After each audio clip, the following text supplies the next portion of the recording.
Morning, this is Brian. Today is Tuesday, January 3rd, 2023. My first outing in 2023, and I'm here at Mission Trails Regional Park at the Mission Dam Trailhead once again.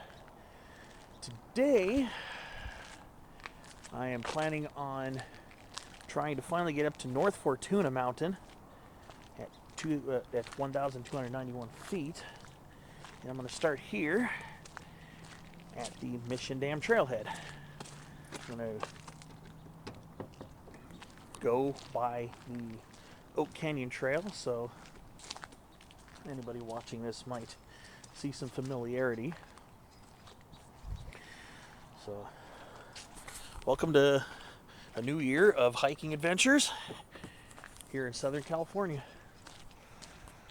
I didn't get out last week because my work schedule for Christmas week did not allow me to enjoy my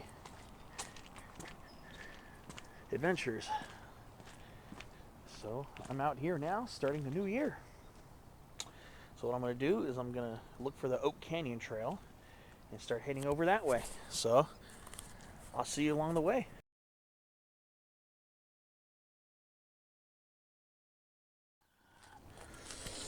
Alright, so I'm just leaving the parking area, looking at this miniature model of the San Diego River. I'm trying to see if there's like a little stream of water in there, just for comic's sake.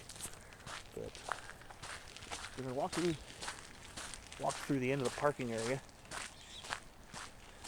Definitely gonna be a lot more water here than there was the last time I was here in this area. That was a good few months ago. It's several months ago, I think.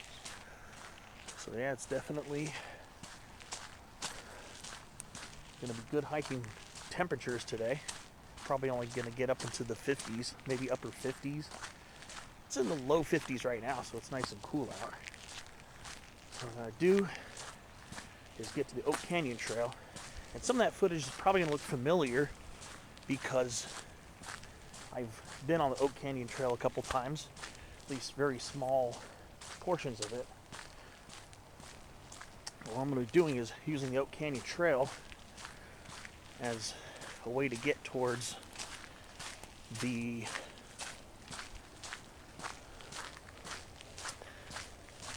service road that heads up towards Fortuna Saddle. So that's kind of where I'm aiming for right now. And yes, definitely a lot more water than last time I was here. Water's spilling over the dam, unlike when I was here in the summer, when it was just in pools, a few little pools around here. To be expected, we've had a nice fair amount of rain since that time.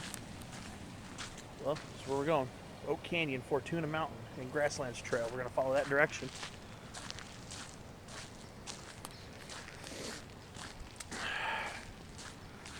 So, I noticed that this camera seems to eat through memory cards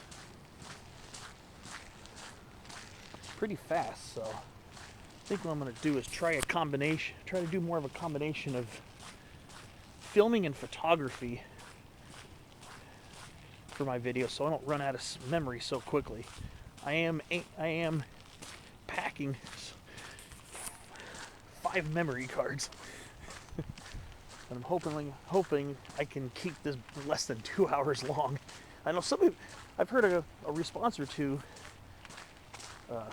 saying that some of you guys like the longer videos. I haven't heard any responses to the contrary, but I do want to try to keep it in between.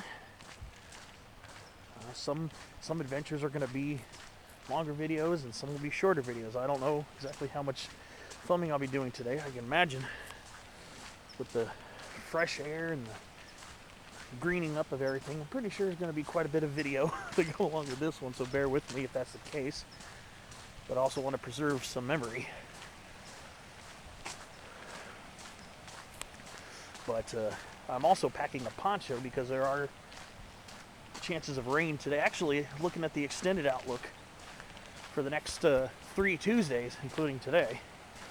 And there are chances of rain for each Tuesday, so it's like my poncho is going to be getting some good use, probably, because it's already been 2 weeks since my last hike, and I don't look forward to not hiking at all. So I'm going to have to kind of bounce it off. Like right now, it's kind of quiet. It's maybe a little bits of drizzle. But yeah, this is what some rain will do to you, to your usually parched landscape. So, really cool right here in Mission Gorge. Really cool to hear that rushing water climbing or barreling through the creek bed. You only get to really experience this during really rainy periods. Alright, we're going to start making our way onto the Oak Canyon Trail, which is this way. Again, I've filmed this area a few times, but let's see how muddy that fire road is. We'll see once I get over there.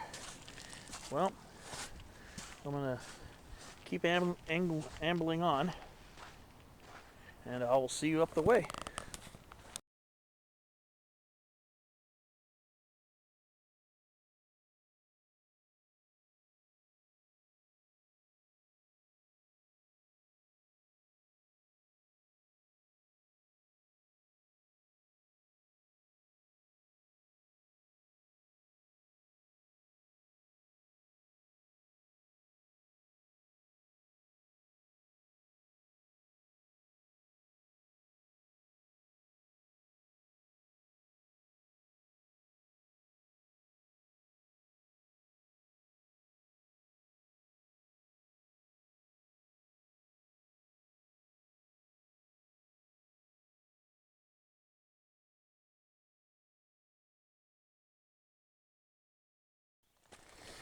All right.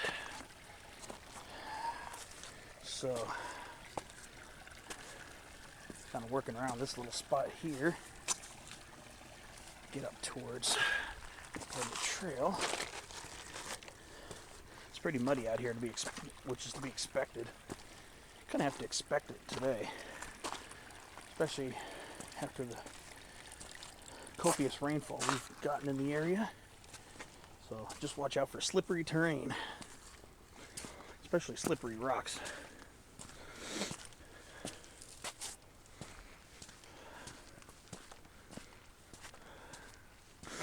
Here's that nice coast live oak that I featured on a video.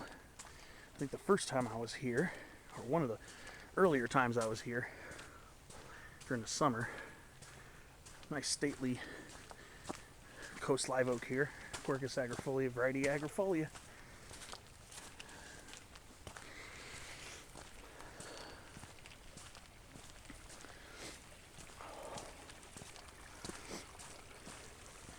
Just a satisfying sound of water running through. Just sounds so great. Listen to that.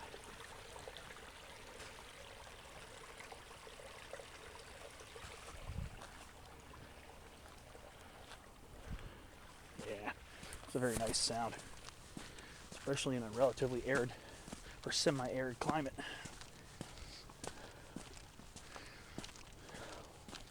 See all these beautiful younger California sycamores here, all leafless for winter.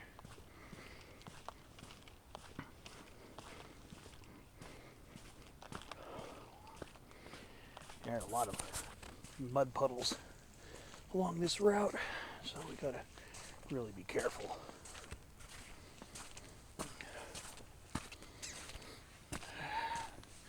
Unless you want to get thoroughly soaked, which I kind of don't, but I'm willing to accept that risk today,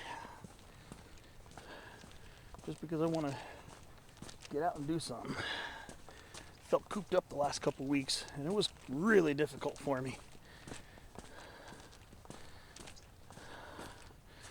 My work My days off were split, and I had to work a string of 6 days straight to get my day off. Days off today and tomorrow. Alright.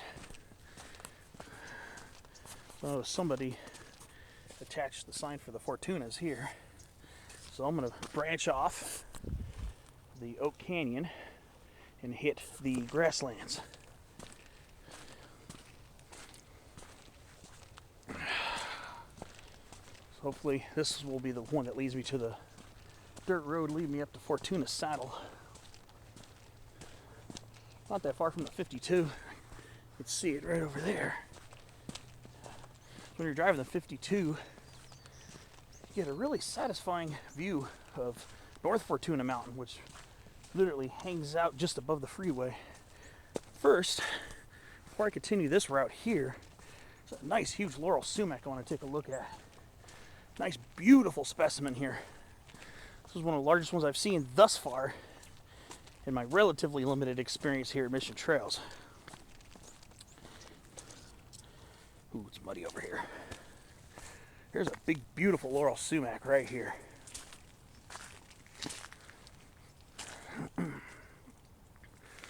Usually the fragrance of these carries on a really warm, sunny day, but also with the rain interacting with its essential oils, you can smell it very clearly right now. It's a very satisfying looking large shrub here. Beautiful laurel sumac. I really love pointing out when these get large. They're just so interesting. This actually might be two. Looks like there might be a separate thicket here and a separate thicket there, so it might be two. The way they're clumped, they look like they're clumped separately, so it could be two shrubs. Definitely very nice to look at. Again, it's very muddy, so might be a little sloppy footing. I don't know what to expect when I get on the road heading up towards the saddle.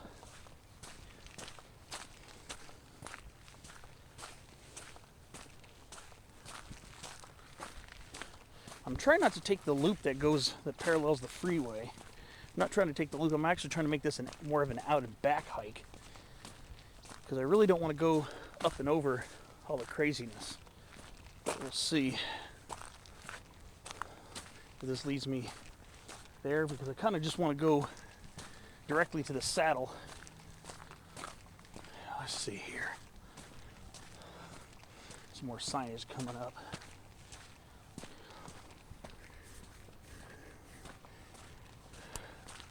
So let's see how this works out.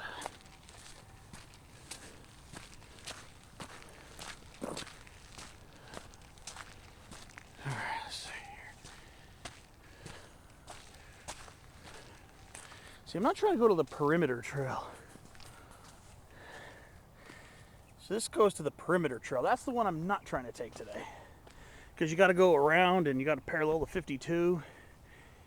So what I'm going to do is I'm going to go back to the Oak Canyon Trail, and I'm going to follow it around. So that was what I was supposed to do, is stay on the Oak Canyon Trail.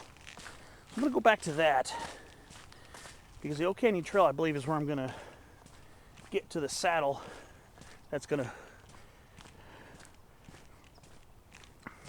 go up that way. I'm not trying to take the perimeter loop. Maybe one of these days I might do that, but today I'm trying to do more of an out and back hike. So we're just going to go head back to the Oak Canyon Trail and follow that instead.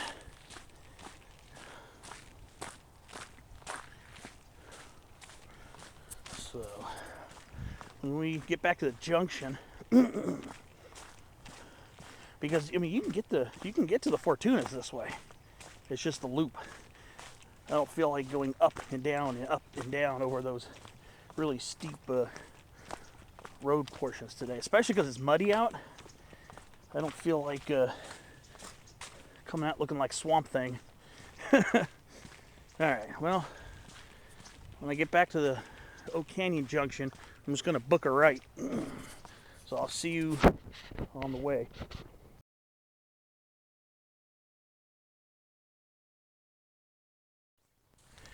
Alright, so As you'll see in the preceding photograph, before this clip starts, you'll see me pointing left at the junction. So what it is, I went back, faced the way I was originally going, and pointed left. So as if you were coming from the parking area. And here's that giant oak tree I featured a few months back as well. There's this beautiful coast live oak right here. This is if you look on Google Maps, this thing is listed as the giant oak tree. And this is it right here. Yeah, it's a big, beautiful monster that fell on its side, but it persisted, and it's still growing strongly, thankfully. And there's another really large coast live oak a little bit further down that was dying. So, fortunately, I'm pretty sure that'll even be in worse shape than when I visited back in the summertime when I was here. I think it was back in August when I did a short jaunt over here.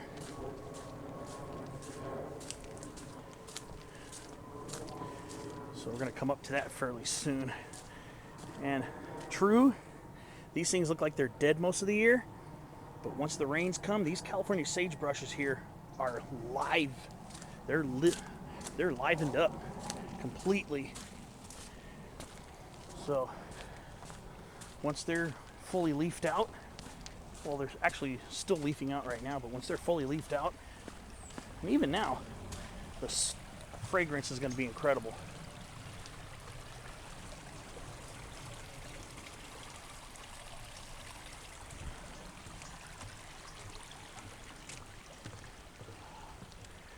Yeah, it's very unfortunate. Yeah, I knew I was gonna expect something worse. Yeah, this is the other giant oak. The giant oak listed on Google Maps is the one I showed you first, but yeah, this one's completely gone now. Just a few months. About 4.5 months. This poor thing is completely gone now. I'm not gonna spend too much time harping on it because it's kind of depressing. At least I got to see it when it was still alive. It was a monster too. It's kind of sad to see it though. Well, hopefully these younger ones will become like that one day. All right.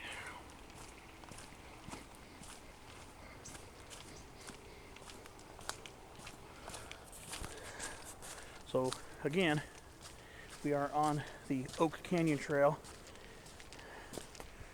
where I'm going to be sticking it out until I reach that dirt road. A lot of people make this a loop hike. I'm just making it an out and back today. I'm not in the mood for anything really super strenuous today. My last hike was pretty decently, I'd say moderately strenuous, when I did Corte Madera Mountain and Los Pinos Mountain.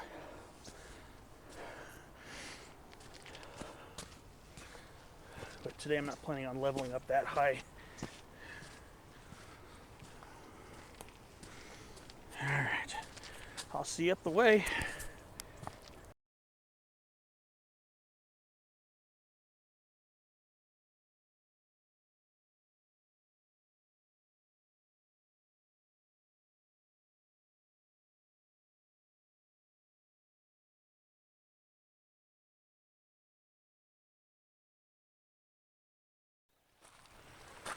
Well, making slow progress.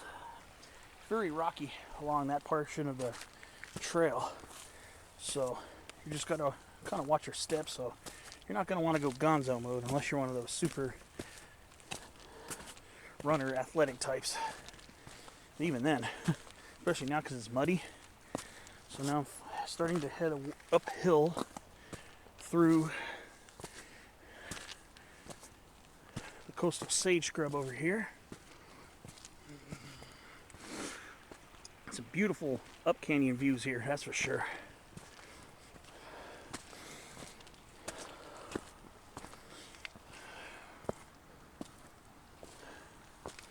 So it's a very rocky trail. Actually, for a portion of the time, You're literally just following the side of the creek, the Oak Canyon Creek.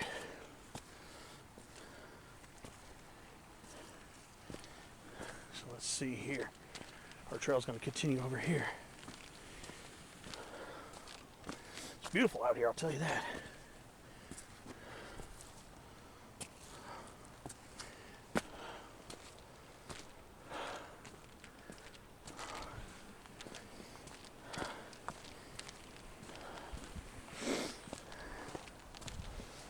This is not the place I want to be hiking during heavy rain, because I'm pretty sure the trail gets washed out.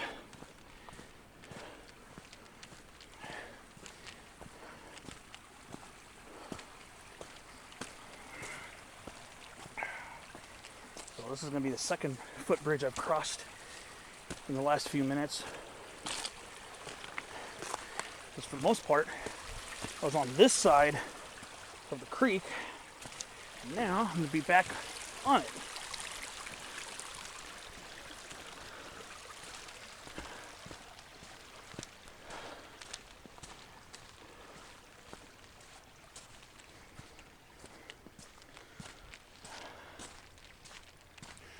That's pretty nice over here.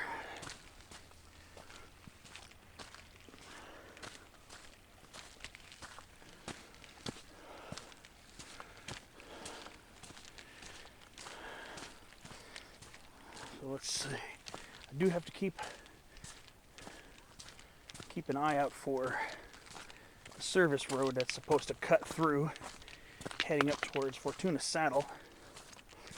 There's like a wide trail that goes up there, so I gotta keep an eye out for it. It starts ascending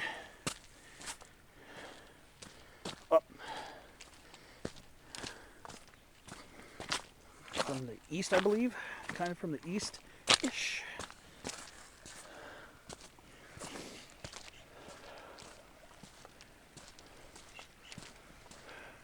Beautiful canyon, that's for sure.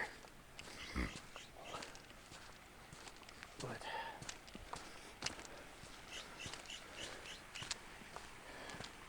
really nice to be here, I tell you.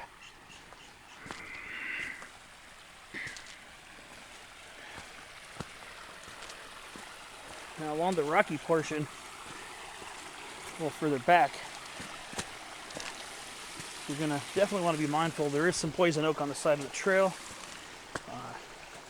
If you're paying attention, it should be quite simple to avoid. Like I said, this time of year though, like I've said in other videos, this time of year, the plant is leafless, so getting an idea of what it looks like in its leafless state is a good idea. Because it can be tricky. It can either look like it can even look like a creeping ground cover plant. It could look like a twiny vine. It can look like a very upright shrub.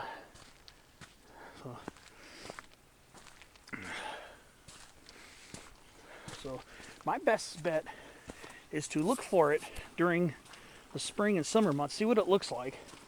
Identify the specific spot that you saw the plant from a safe distance, I may add. Do that, and then take a look at it in every season and take pictures of it. If you're one who might not feel comfortable knowing how to identify it, take pictures of it in each season. Just like a plant that you can find, you can easily get a good picture of without getting too close to it. And observe it. Observe the structure of the plant during the course of the year. And then come back in very early winter, like December or January. Because they start leafing out at different times of the year depending on the environment they live in. Some of them will start leafing out in the middle of winter and low. In some areas, like especially in the chaparral, sometimes they'll start leafing out earlier because they lose their leaves early during the summer. And in wooded areas, they'll probably leaf out a little bit later. So get an idea of what it looks like during the different seasons, and then keep it with you on your phone or whatever device, or memorize it or whatever, and just keep that with you next time you hit the trail in poison oak territory. So, oh, so this is what the plant looks like in winter. This is what it looks like. Let's stay away from it. That's a pretty helpful tip, I would think. I would hope.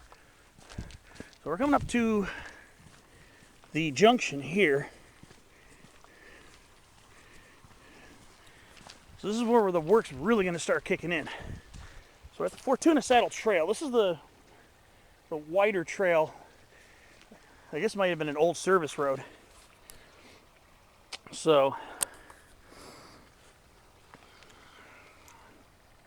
I have just a little over a mile to get up to North Fortuna. So what I'm going to do is I'm going to crawl up the slope of this.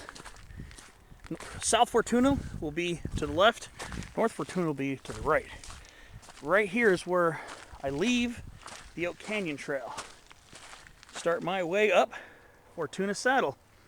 Fortuna Saddle is probably about 500 feet above us, so it's going to be a nice little climb up from here. So I'm going to get started on that.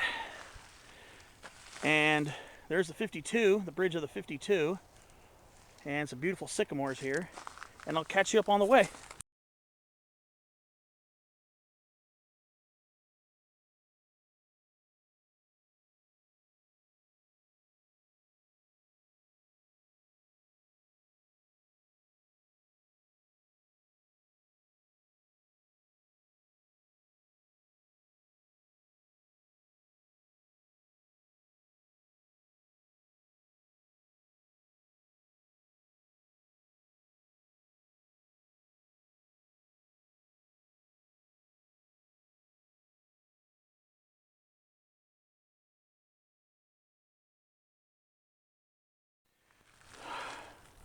Well, so I've been climbing for not a super long time, but this part's definitely where the work begins.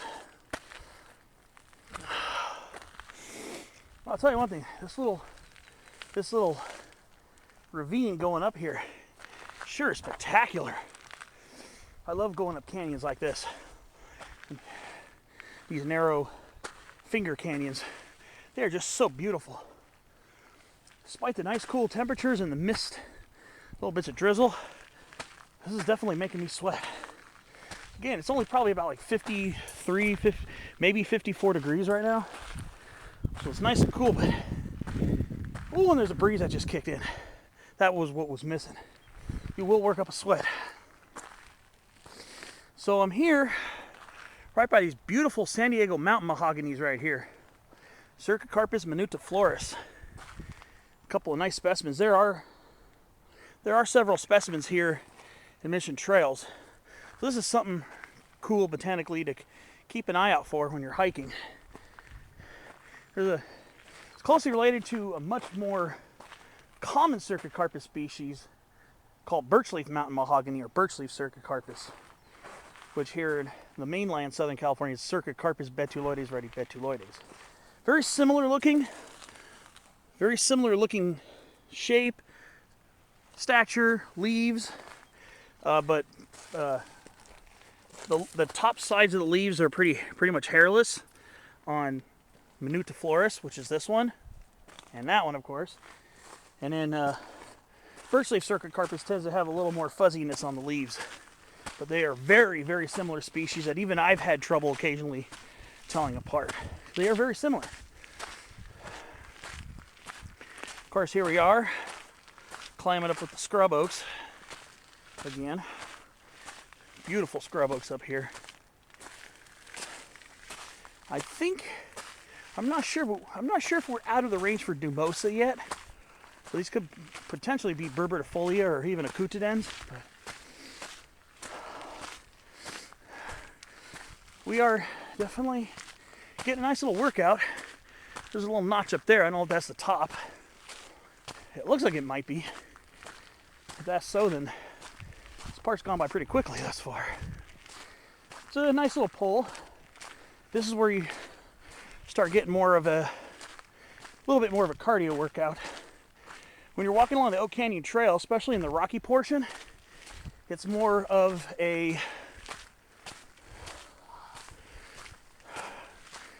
kind of like a dance with your feet to get around the rocks. So there's not a really big elevation change on that part. I think a large chunk of the elevation gain comes on this part here. But if you were to do the perimeter trail, you'd be doing lots of ups and downs.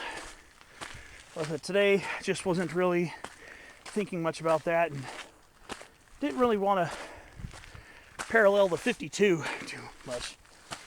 You can still hear it over here.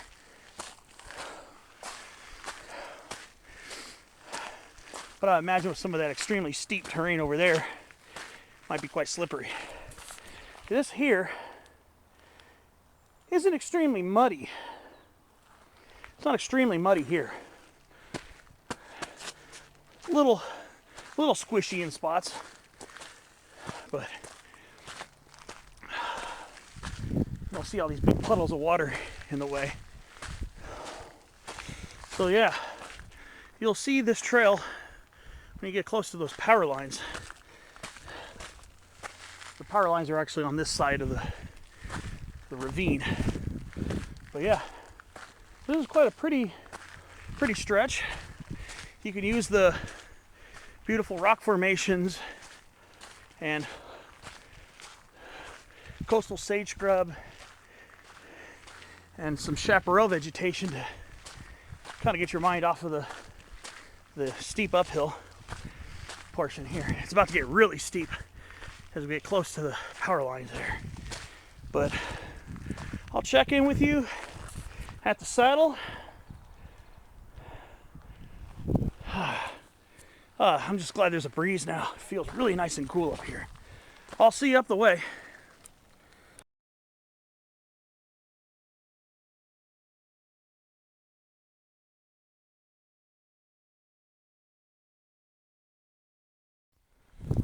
I'm on my last steps up to the saddle.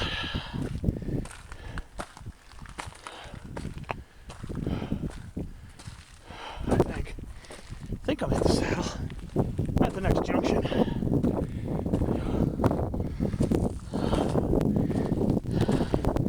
The first stretch and the last stretch of this is definitely one heck of a workout.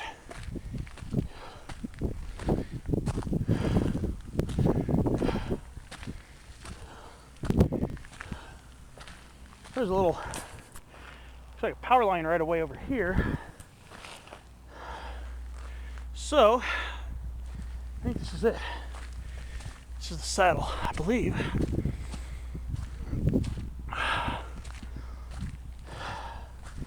This was a nice climb to get up here.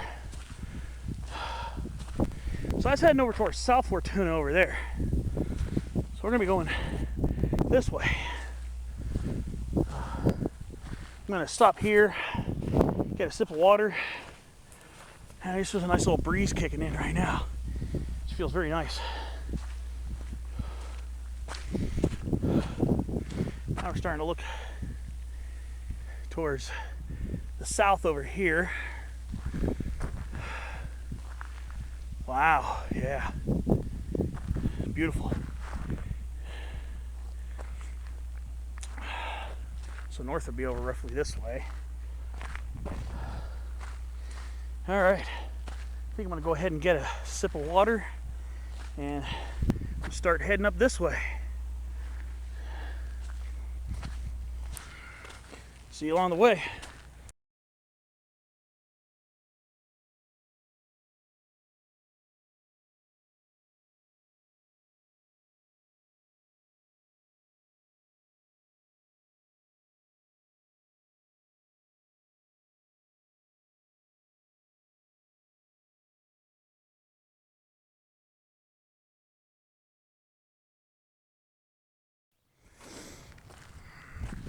Well, I'm just leaving the saddle proper. I'm gonna see over towards Quai Pie and Coles and company. So now, here's another important junction you're gonna want to make sure if you're trying to get to the top of North Fortuna. Don't take the Fortuna Saddle Trail going down, because I mean pretty much common sense, but at least it's pretty well marked here. That's one thing you've got to love about mission trails. We're heading on this North Fortuna summit, which is just over half a mile up. So we're going to start climbing again right here. So you can make some crazy loops if you really wanted to. So you can get down, if you follow this trail, you can get down to Soycott Valley. And that's where I ended up going down into hiking while I did South Fortuna, but from over that way on the other side of South Fortuna. But today we're going to be heading along this. There's going to be another sign up ahead, so we'll go see what that sign says. So just took a short pause at the saddle, maybe just for about 4 or 5 minutes, just to keep hydrated. Even in this cool, damp weather, it's always good to keep water with you. And me, I'm not really, usually I don't consume a lot of water on my hikes. I bring a lot of water because it's always good to be safe, just in case you're stuck out longer than you planned, you know, little stuff like that. So I almost always carry more than I need. Probably today I have about maybe, I think I have 4 or 5 water bottles in there. More than I'll need, but like I said, never hurts. Oh, okay, it's just a sign that says stay on trail, that's all it is. So now that we're climbing the ridge again, we're actually on the ridge line itself. We're just gaining the higher portions of it.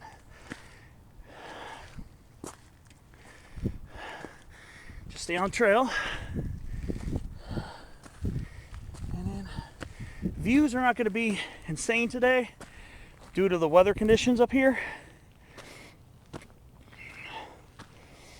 So it is what it is. But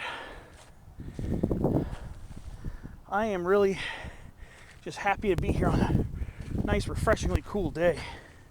That's Soycott Valley right there. Again, that's heading up towards South Fortuna right there. Again, today, I'm just heading up to North Fortuna. If I have any energy later, maybe find something else to get into. We'll see. But just glad to be out. That's looking down, that's towards Santee over there. Northern part of it.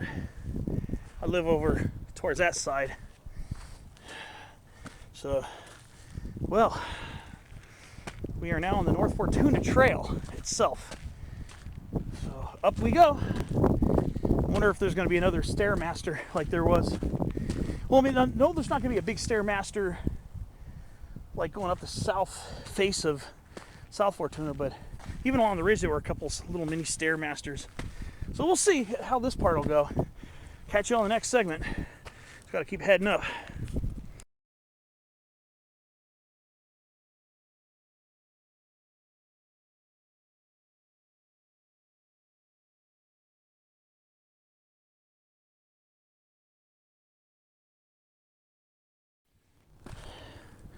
As you can see, I've still got some climbing in. I think this is going to be a false peak up ahead. I'm pretty sure. Because I've seen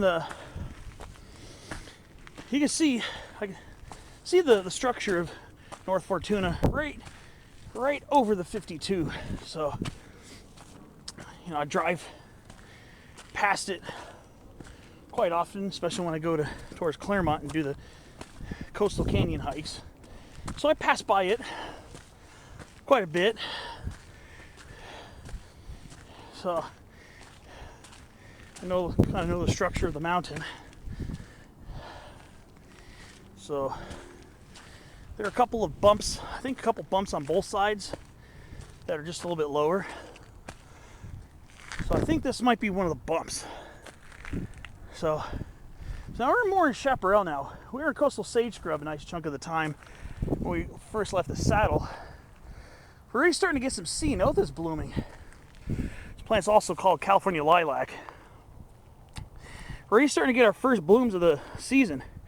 Here we are, just barely in January. This one right here is called woolly ceanothus, or also called Ramona lilac, because the term California lilac refers to ceanothus shrubs that are native here. Well, where else? California. So this is Ceanothus tomentosus. So it's called woolly ceanothus, or sometimes Ramona lilac is one of the nicknames of this plant. And you get these clusters of blue flowers. So this is just barely starting. They'll become a lot more spectacular as we move through this month and next month. There'll be a lot of blue coloring this hillside because there's a lot of Ceanothus tomentosus here. That seems to be the dominant species of Ceanothus that I've seen here in Mission Trails. And I've seen a lot of it on the way up here too. Climbing up the canyon, up here. Yeah, this plant is very common along here. That's it again, Ceanothus tomentosus. So, I wonder if any of you guys are wondering, how come I haven't really been recording a lot of spotlight videos? Well, just haven't really had the inspiration lately. Yeah, I've been out doing hikes like crazy. But sometimes during the winter season, there's a little bit of a lull because a lot of the plants aren't blooming, or at least during the early part. That should be changing relatively soon, I suspect, because I think a spotlight on that one should be due pretty soon, maybe in about a few weeks, maybe a month. And I saw a plant or two on the way up here that that's getting my idea swirling to do some more spotlight. And there are definitely plants here to spotlight that I've never done before. A lot of them, actually. But as I learn more about the more microflora, microfauna, I'd be talking about insects and mice. As I learn more about the microflora, like the more herbaceous plants, the smaller plants, the annuals, smaller perennials. As I get more knowledge on those, that will definitely increase the amount of spotlight videos I put out, especially considering that I'm going out on nearly a regular basis. All right, so now we're hitting a nice patch of drizzle right now. It's starting to drizzle up here. I'm gonna have to be careful with my camera.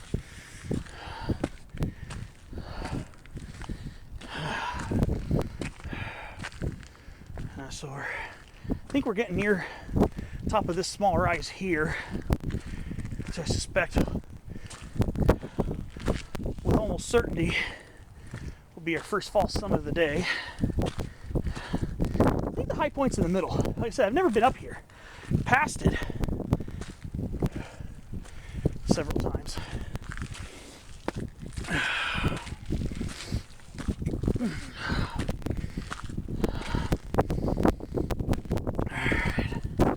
Oh boy, it's starting to rain now. Might have to take the poncho out. Alright, this is the first one, I think.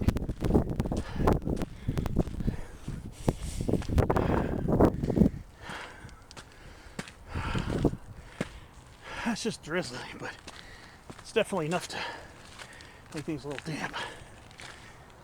Alright, so yeah. Trail continues, and I'll see you along the way.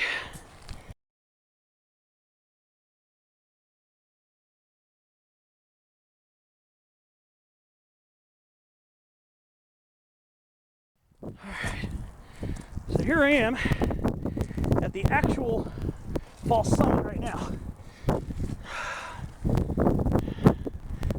bump up here. I don't know if that's going to be it either. But here's the first false summit, as I suspected. I did know that there were a couple bumps along the way. Definitely going to have to kind of be careful with the camera. It is, the mist is a little heavier now. It's not like a deluge or anything. It's not enough for me to even want to put my poncho on. But yeah, we're heading along this spine here on North Fortuna Mountain.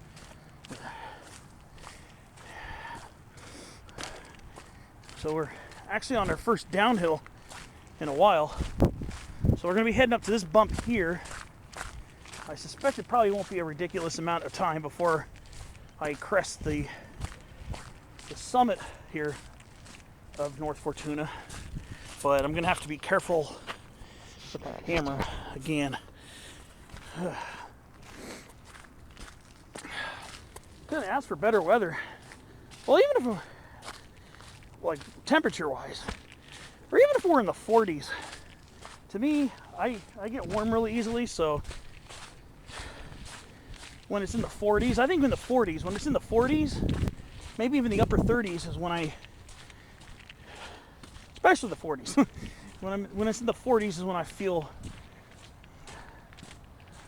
even more comfortable, because I heat up pretty quickly.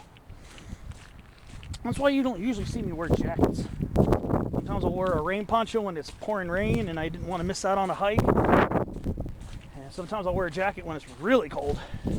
Surprisingly, when I did Corte Madera, when I started out, I think the temperatures were in the upper 20s when I started. Yeah, I started off a little chilly, but I warmed up pretty quickly, and the air did once I left that canyon bottom area and started going uphill.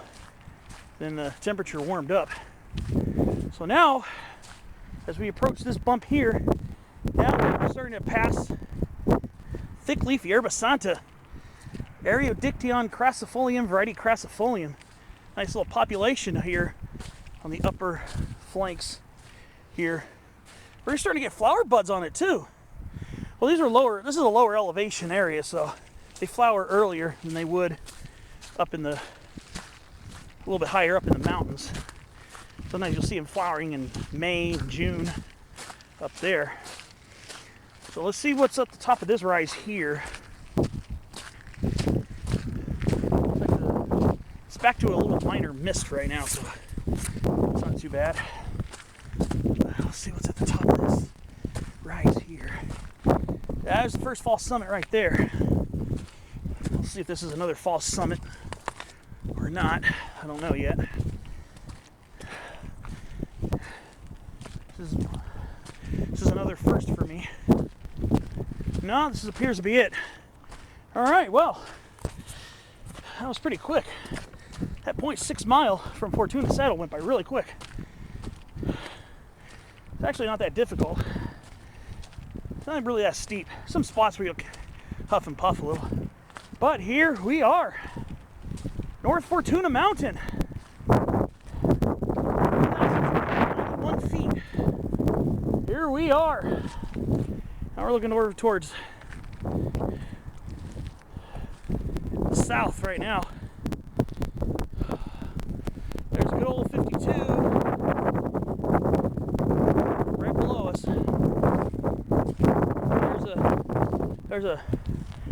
Right at the pass, there's a small pass.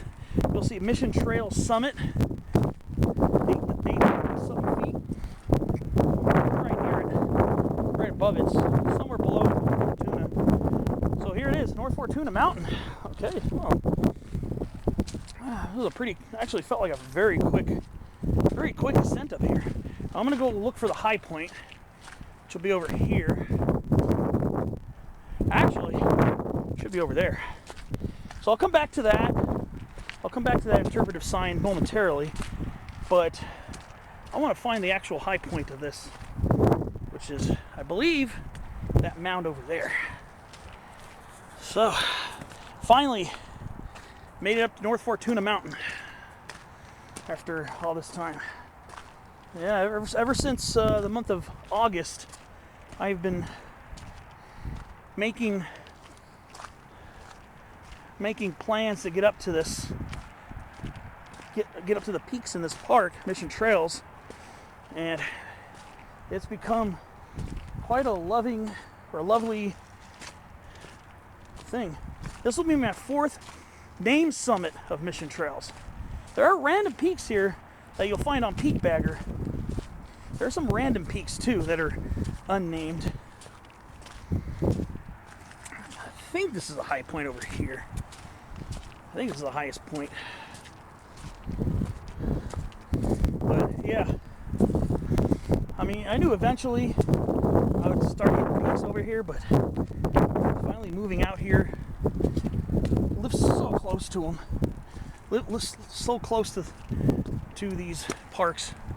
It's just you can't help but want to get out here and enjoy it. I think this might be the high point here. I think so. And there's one of the lower bumps right there. Yeah, I think this is a little higher than that last bump over there. Some of these bumps are really close to the same height. And by default, I will say that I've gotten up to them all. This little bump here, a little bit higher than that bump, but there's a previous bump there that might actually still be a little bit higher. But by default, I have reached the high point here on North Fortuna Mountain.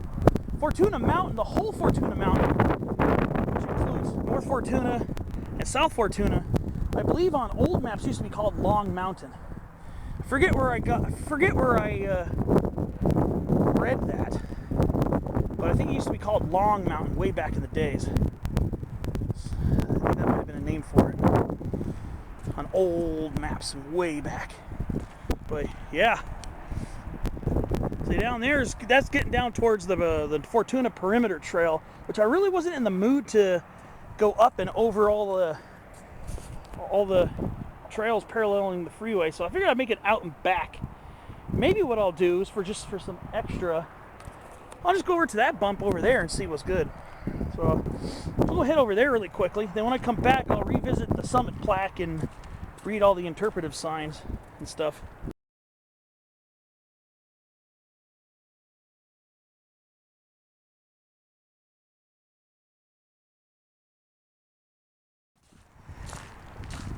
Okay, so I'm about to get to this little bump here, this little rise, and see what the view is like at the end of this.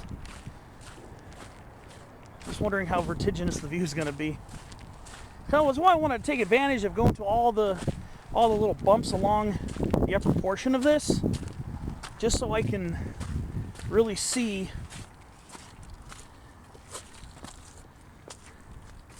it in action. Just see and appreciate this cool portion of Fortuna Mountain.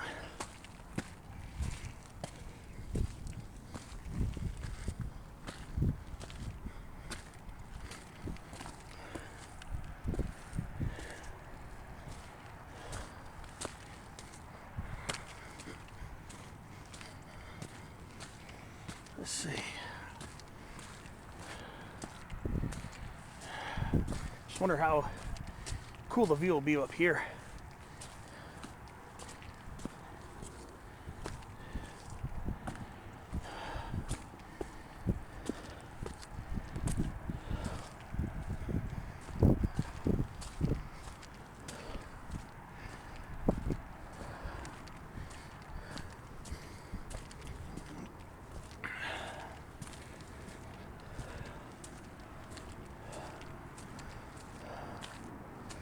Alright, let's see.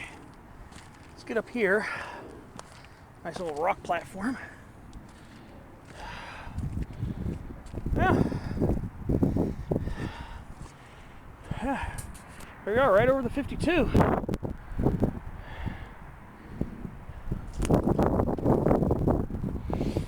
Wow. That's the last bump. right there. It's nice. Get a really good view of Marine Corps Air Station, Miramar. It's Miramar Marine Corps Air Station right there. You can see all the runways and stuff.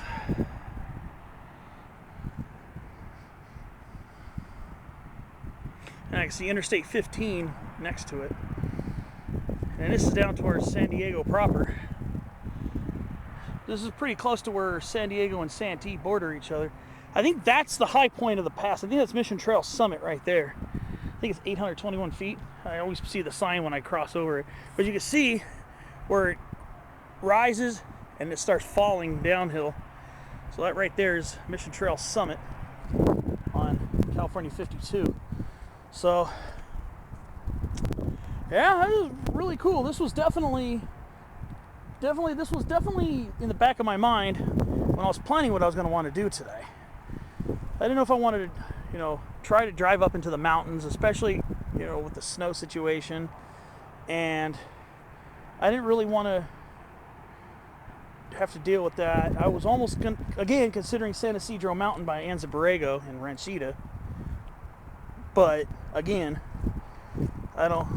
considering how muddy everything is, driving up that dirt road might not be a good option right now. So I'm gonna let that pass until we have a drier stretch.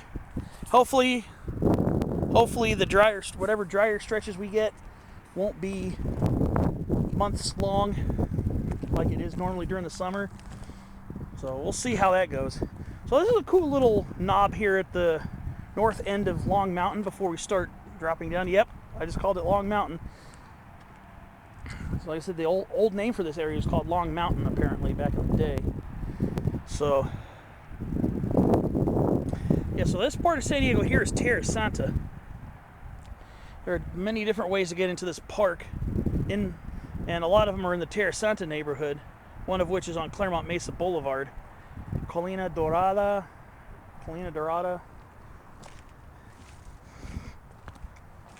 I think is one of them.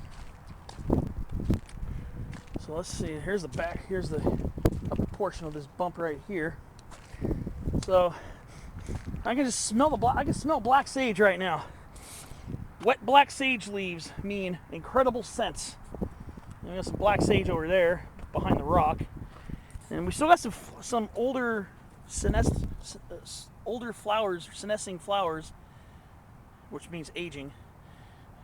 Of here, the Mission Manzanita, Xylococcus bicolor. So a lot of times they'll be blooming in December. So December's a lot of time is a good time to see them when they're blooming. Yeah, this is a really cool little summit right here too, a little mini summit, little satellite bump. So yeah, I'm gonna go head back up that way after I shoot a couple pictures over here, and I'll finally go back and visit the summit plaque. And I don't know, I just wanted to explore everything and then just take my time at the summit again. So we'll see.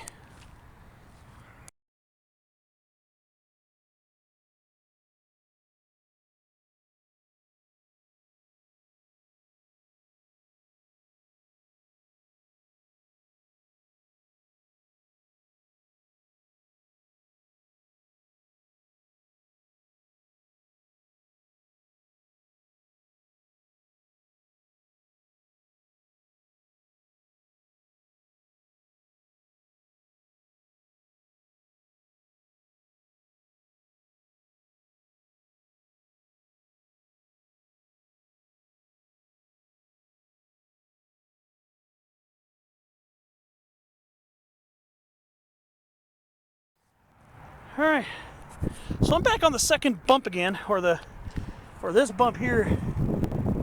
Back on this one. There's a small rise that I visited momentarily. Sun's starting to creep out over, or poke out over Miramar. It's gonna be hard to really get a good view of it on camera, but there's a little bit of a rainbow popping up. It's very faint rainbow over this way. Hopefully the camera will get some of it, but wow, yeah. I'm gonna go back over to the summit sign, which is right over on that bump right there. I can kind of see it from here, and then read that out. Just want to come back to this. Yeah, you can definitely see some very thin layer of clouds here, and then looks like more of the misty stuff is coming this way. So I'm assuming that mist there means it's going to start drizzling, or maybe even light rain falling again. So, all right, see you back on the summit for some pictures and the more interpretive stuff.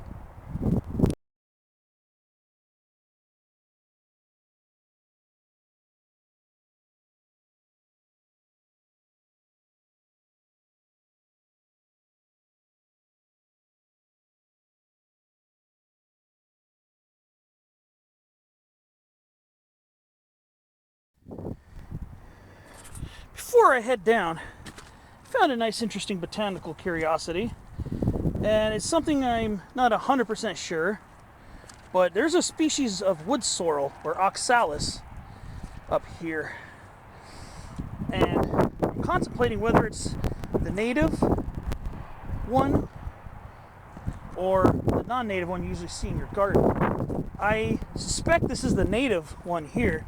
This appears to be Oxalis californica, California wood sorrel, which looks like the shamrock, the miniature shamrock plant,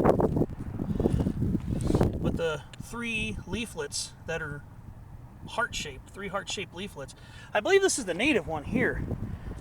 Pretty sure this is Oxalis californica. It looks very similar to Oxalis corniculata, which is a non-native plant that you find in your garden. But Oxalis californica is supposed to be found in these kind of rocky areas in scrub and chaparral and maybe woodland. And they have those yellow 5-petal flowers that kind of they're closed right now, usually closed during the darker periods. But yeah, I believe that's Oxalis californica. Pretty sure that's what that is. Because normally, you're not going to find that out here. You're not going to find the garden one out here in the really dry sage scrub. So, yeah, I believe we got California wood sorrel. It looks remarkably a lot like the one you find in your garden.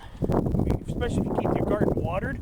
Those plants will pop up and populate. It's a small perennial plant. A lot of people will call these plants like 3-leaf clovers, but they are not related to clovers. Shamrocks are just shamrock plants that you see pictured on St. Patrick's Day, the ones with a much larger 3-leaflet structure. They call them 3-leaf, and sometimes you'll get a 4th leaflet, you call it a 4-leaf clover. It's not a clover. It's not related to the clovers either. It's in a completely different family. See, clovers, most of them are in the genus Trifolium, are in the legume family, the Fabaceae.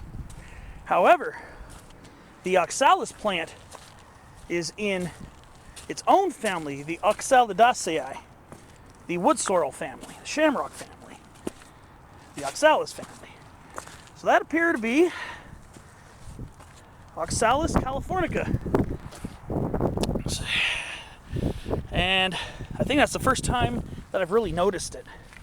I don't think you'd find your garden variety here. Your garden variety is going to require more moisture. It'll dry up and die. Out here, with the dry summers and falls, our plant will go into a period of dormancy.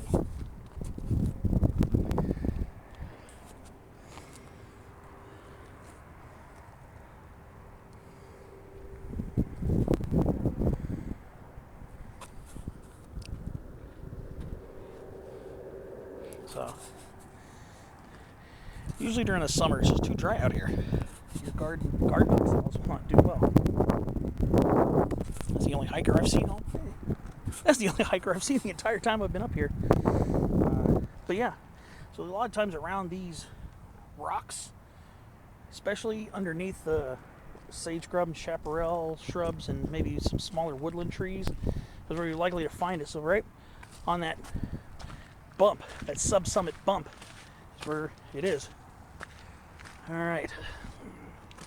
So Oxalis californica, I just noticed it when I was there. I was thinking, okay, that appears to be the native one. Honestly, if I had both growing in my garden, I don't know if I'd be able to tell the difference between the two. So I'm using environmental context. So here we are, back at the official Mission Trails summit. There's a sign. Let's see if there's any more oxalis growing around here. So it's just a small little patch of it on that mound over there. So, get up these rocks here. This will appear to actually be a legit high point right here. Just a little bit higher than that bump over there. So, here we go with that on top of the world feeling again. I love climbing summits. Climbing summits, it's just, I'm glad to be back at doing that again. It's that top of the world feeling that only comes with climbing summits.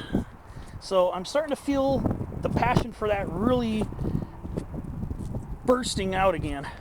That's why a lot of my hikes lately have been more focused on peak climbing than just simple little walkabouts that I was doing over the summer for the most part. So, here's North Fortuna. Let's go read this up before the camera gets misty. Originally named Fortuna Mountain, it later became known as North Fortuna, and the neighboring peak, South Fortuna Mountain. This area was part of a much larger military base known as Camp Elliott. That area around Shepherd's Canyon, I think, was part of the same thing as well. Camp Elliott, extending north of South or State Route 52 and encompassing most of MCAS Miramar. From 1917 to 1960, it was used as a military training ground, mostly for live fire artillery and tank exercises by the United States Army and the Marine Corps. As a result, old ordnance is occasionally discovered and found do not touch or reported immediately. So yeah, I've definitely heard about that before.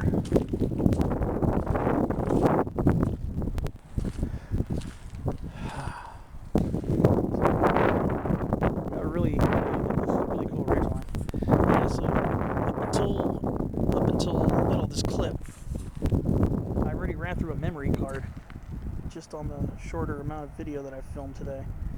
So I guess for now, until I invest in a more sophisticated camera, I'm gonna have to buy more memory cards for now. There's Sweet Cop Valley down below.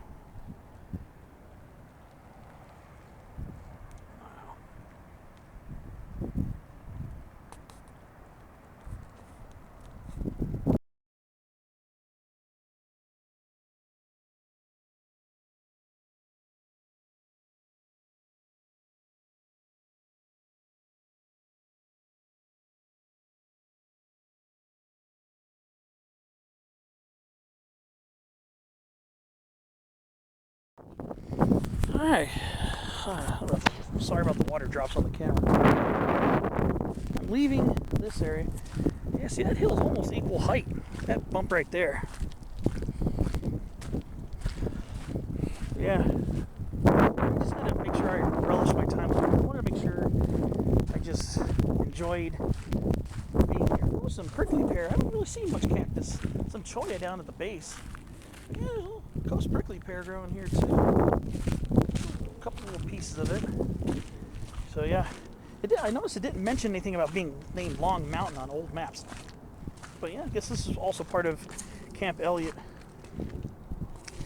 So if you see old mortars and stuff like that, don't touch it. Don't touch anything that looks like it could be potentially live ordnance. But yeah, absolutely stupendous up here. I know it's kind of foggy and misty, so I'm not getting the really insanely great views that you normally would from this ridgeline, but I really enjoyed this. Really enjoyed this spot. Probably not going to film quite as much on the way back, but but on the way back I probably will botanize a little bit more, because I know I haven't been doing that as much. But here's a San Diego bush sunflower, San Diego sunflower, really vigorous specimen here. And this is Bahiopsis laciniata, and it's woken up from its summer dry period dormancy with some very vigorous growth. It looks like it's put up at least 4 to 6 inches of growth ever since it woke from dormancy. Probably after the first November rain that we had. So, yeah, not a lot of ups and downs along this. I was thinking there would be more ups and downs along this way, but it just makes for an easier descent. But yeah, really, sorry about that. Just gotta try to keep the camera lens clean. But yeah, I mean, this has been a really fun hike. I don't know what the mileage exactly is going to be, but it's down from the base. It was 1.2 miles to get up to the summit here, from the base of the Fortuna Saddle Junction. So, let's say maybe 4 miles and change, maybe, roughly. Because I'm not doing the full perimeter loop that a lot of people do for this hike. I really didn't feel like going along the freeway and having the millions of insane ups and downs. So to compensate, I figured I would try to get to each little bump of this North Fortuna mountain region and really get a feel for how beautiful it is up here.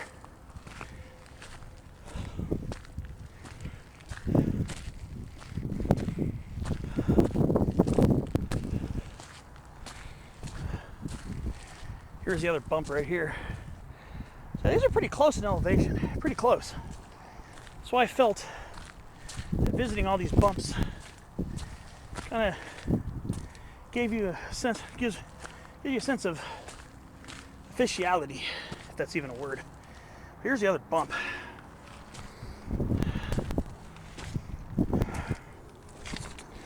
Yeah, it's pretty close. That's why I feel sometimes important to visit all the bumps along the way. And there's South Fortuna down below us. Kauai, Powell's, and Coles. Coles is starting to get some cloud scraping the top of it. But very nice. Very nice up here. I really like it up here. Beautiful ridgeline. But you can see some of the low clouds kind of scraping just north of Fortuna, kind of scraping by a little bit. Here's our beautiful California sagebrush, Artemisia californica, putting in some vigorous post-rain growth. Oh, these boys just smell good. It's one of the best smelling plants I think that I've ever encountered in my life. And I've smelled some pretty good plants. All right, I think it's time to start heading back towards the saddle.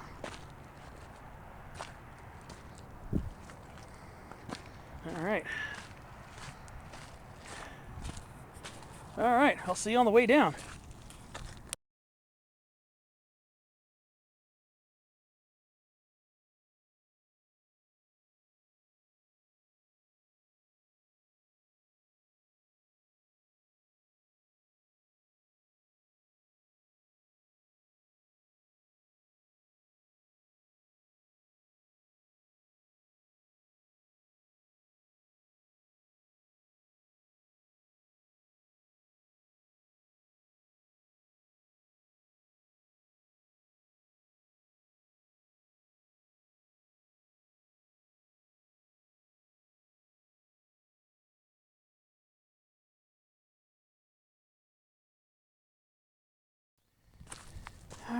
Alright, so I'm just about back at the saddle. Right over here, just about back at Fortuna Saddle. The elevation approximately 918 feet.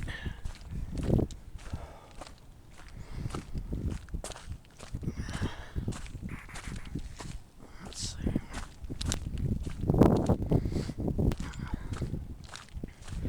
Pretty uneventful descent back to the saddle.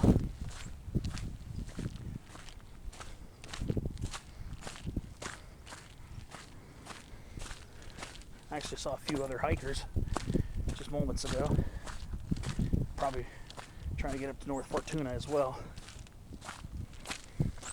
So here I am back at the saddle.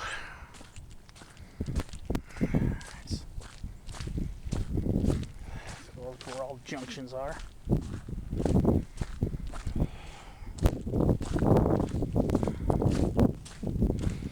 Finally got to visit North Fortuna. So the saddle will be right about here.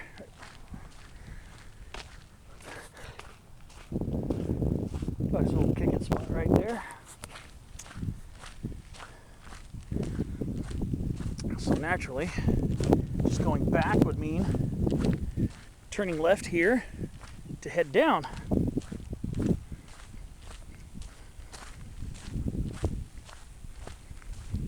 So this would be, again, Fortuna Saddle Trail. Heading back. Be going down this way here. However, I think I'm going to add a little extra flavor to the hike by making a second trip up to South Fortuna. So once you get here to this junction, I'm going to start going this way, and then you're going to go up there, which should add probably about 200, maybe 230 feet at most, I believe, elevation gain. So I think there might be a couple of rolling sections there. It looks like there are a couple of rolling sections. So between here, elevation-wise, we're at about 918 feet, and the top of that is 1,094 feet, which would mean about 176 feet elevation difference. With the rolling terrain, it'll probably get up to a little over 200 feet. So I'm going to go ahead and start working my way up that way. Again, this is going to be our return right here down to Oak Canyon. So what I'm going to do is I'm going to now get on the South Fortuna Trail and start climbing up that way. So I'll see you up the way as I start climbing up here. Well, first, let's get a feel for the land.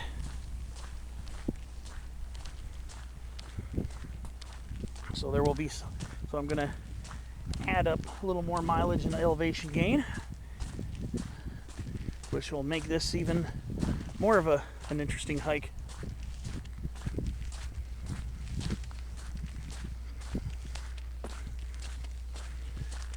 I think I see the South Fortuna Trail sign up here.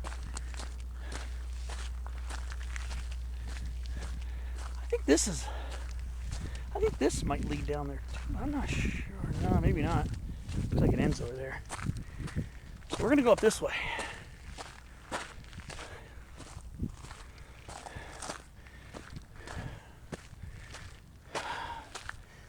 Actually has mileage to the staircase. So it's going to be another, just a little over half a mile to South Fortuna Mountain Summit.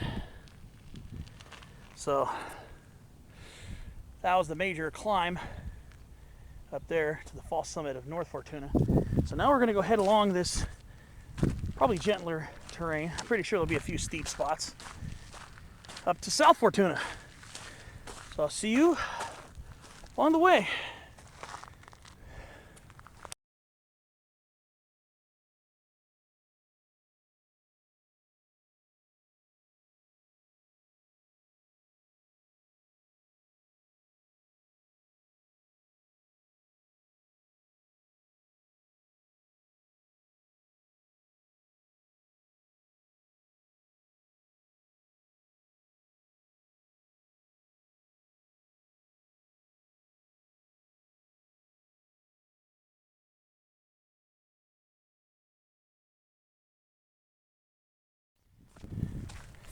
Okay, well, I'm making some progress. Yeah, it's definitely like I envisioned. Rolling terrain.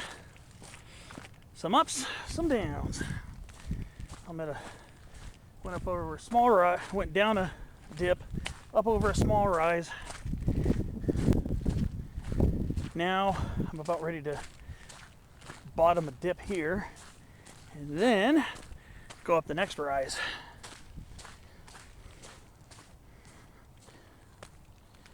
So I'm going to start going up this.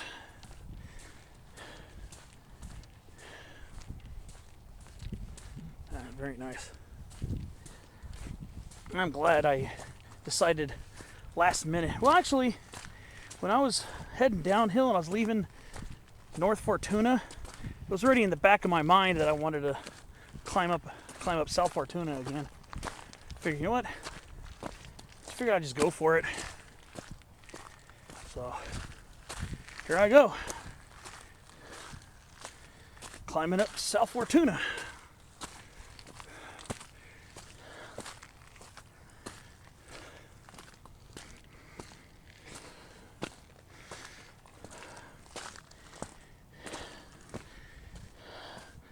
So I think this is the major climb of the way up to South Fortuna from Fortuna Saddle.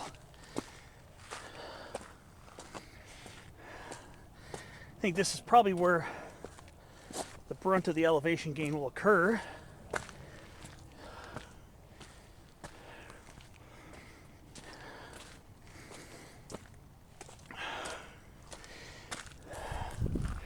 That's up towards North Fortuna where I was earlier. I don't know why, but when I look at it from here, for some reason, it just looks a lot steeper than it actually is. Not to say that it's a piece of cake, but for some reason, appearances can really be deceiving. Sometimes when you get to the base of a climb or you're looking at it from a different angle, it looks a lot more intimidating than it is. I've had that happen to me a lot. You look at this from the other side, this looks a little intimidating, but it's steep, but this isn't going to go up like many hundreds of feet. Sometimes if you mentally break down your hikes into sections, especially if you're newer and you're not really experienced yet,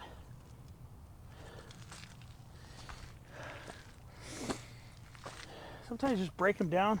Do your research beforehand and break down your hikes into blocks or sections. Section A, I'm going from this point to this point. The elevation gain here is going to be pretty intense, so take my time. Section B, from point B to point C, is less steep, so I'll be able to make up my time. Just break it down. Break it down for yourself. There's one hiker's channel I've been watching for the last several years. Hiking guy does a really good job at trying to break down hikes into sections, especially the really long ones that are really tough.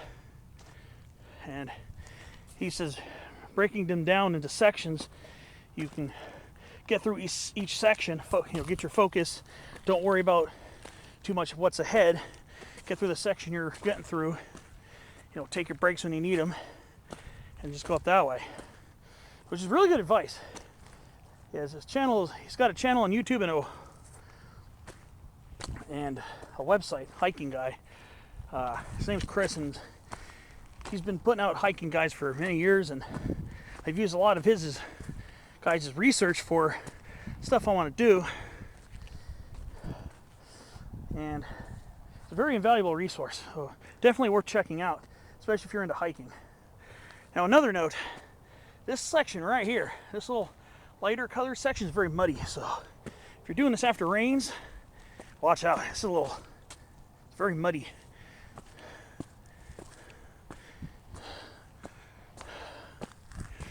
But yeah, definitely a good resource to check out.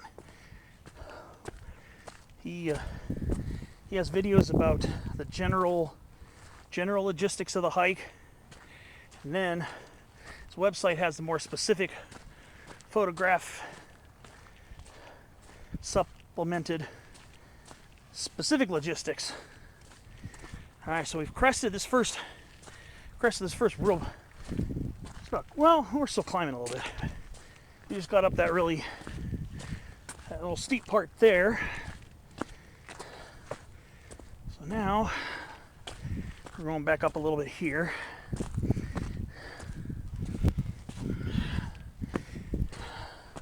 It's been a really good hike.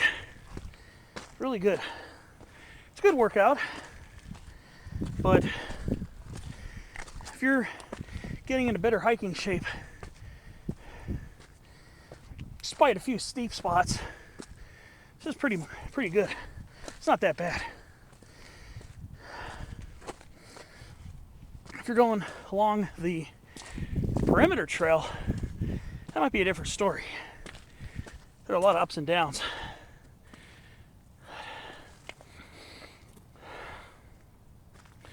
Very beautiful up here. That's North Fortuna right there. Some small peaks in here too. Probably trailless, so you can't really get to them. Being that this place frowns upon off-trail hiking, it's a no-go for Brian. You know, I like my random peaks too. Well, just gonna keep climbing. Looks like I'm gonna keep climbing and undulating for a little while, and then see you when I'm getting closer to the top.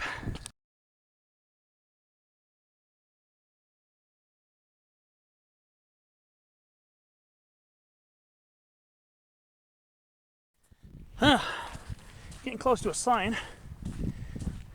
Just barely 2 minutes after the last check-in. There's a sign for the South Fortuna Trail.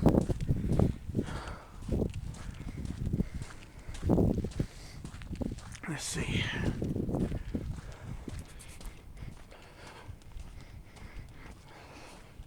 So it's a little muddy coming up here. We're just about at the summit already.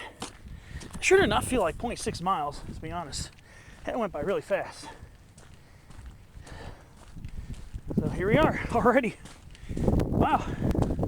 So this is my second time up here.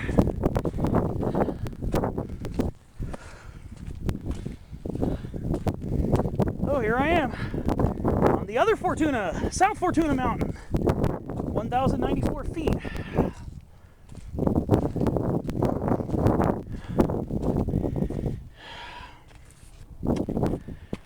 As the lowest of the 5 main peaks in the park, South Fortuna is a part of the same mountain shared by North Fortuna. In Spanish meaning luck or fortune, perhaps alluding to the hopes of early Spanish missionaries. The actual origin of the name is unknown. The land encompassing both North and South Fortuna transferred to San Diego in January '64 with a deed restricting the usage to historic monument and public recreation purposes. There's a little mini benchmark right there. I'm going to go over here a little bit because that's really not the highest point, to be honest with you.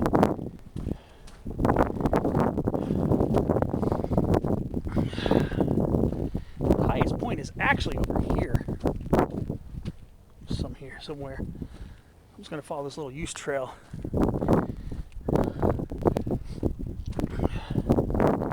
This will make it feel a lot more official if I get up to the actual summit.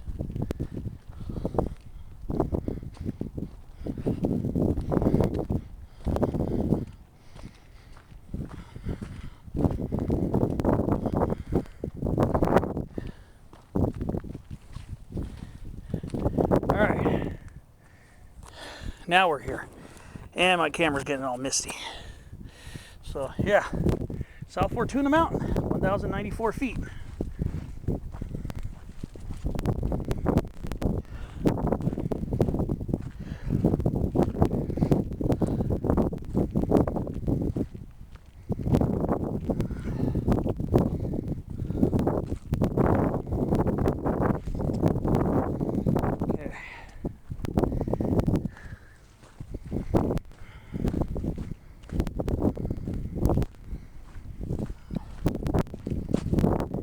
going over towards where the Stairmaster is, over that way.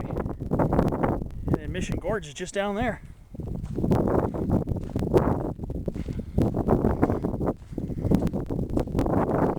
So yeah, South Fortuna Mountain.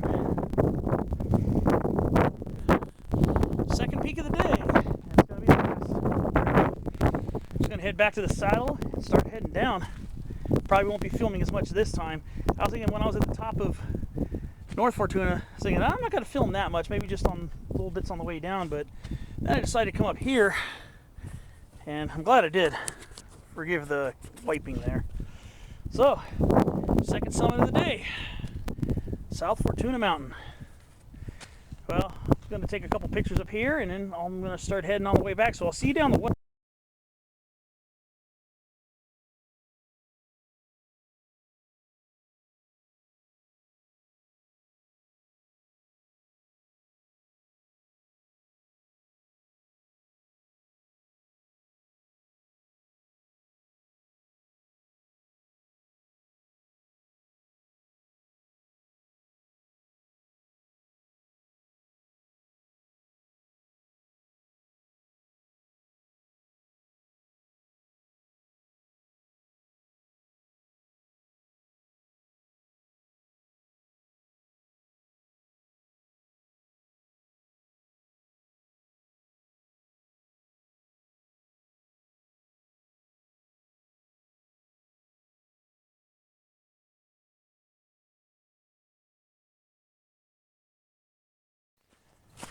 Yeah, again, the descent from this peak was definitely quite uneventful.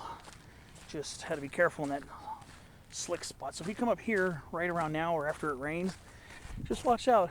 Some of the lighter colored soil is a little muddier. So just keep an eye on that. I'm going to be at the saddle pretty soon.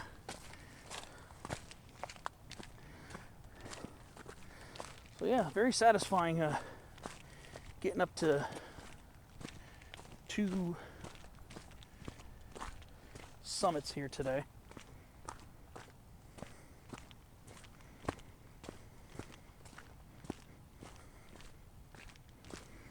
Very, very satisfying. So I do have one more small hill to surmount. Right here we got a little small stretch of uphill. Takes you near the power lines over there, and then it's pretty much all downhill to the base of the Fortuna summit, or the Fortuna Saddle Trail, and it's just a walk along Oak Canyon Creek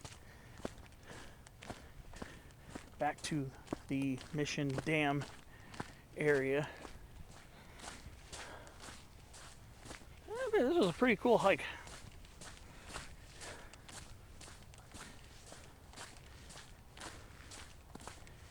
I'm glad I included South Fortuna on this one as well, because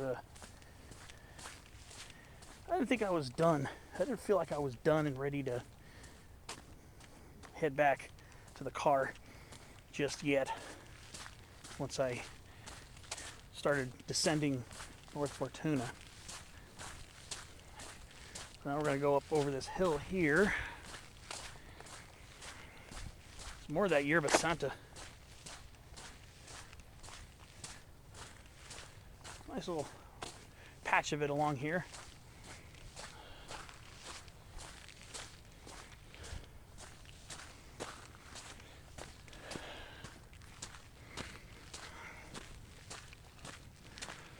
Going up. See, this is why I added a little feet to what I estimated the elevation gain would be. It's nothing really severe, it's just a little added elevation. Clouds have thickened up again.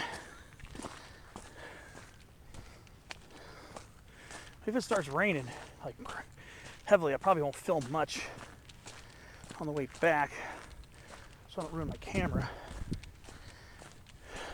But I mean, a lot of the footage will be the same, just going in reverse. But there might be some areas where I didn't film along the really rocky portion of the Oak Canyon Trail that should be worth pointing out. Especially since it is very beautiful over there.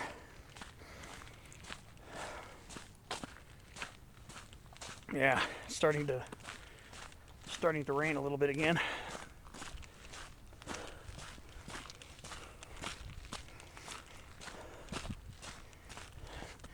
Still kind of a drizzly, light sprinkly shower.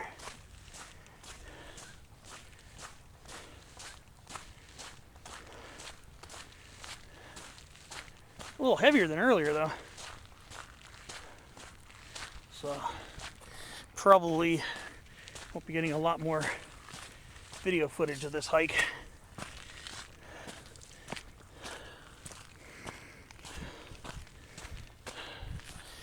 So beautiful over here though. There's laurel sumac again.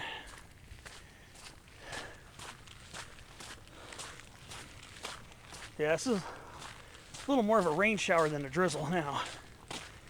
So once I get back to the saddle, I'm gonna turn right and head back down to make this an out and back type hike.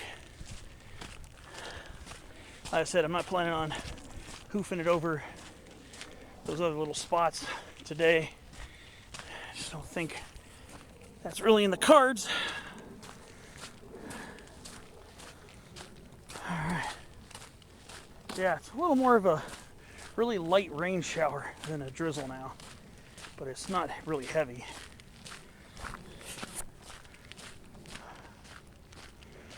Let's see. But at least I have a poncho if I need it. Right down there is our return junction.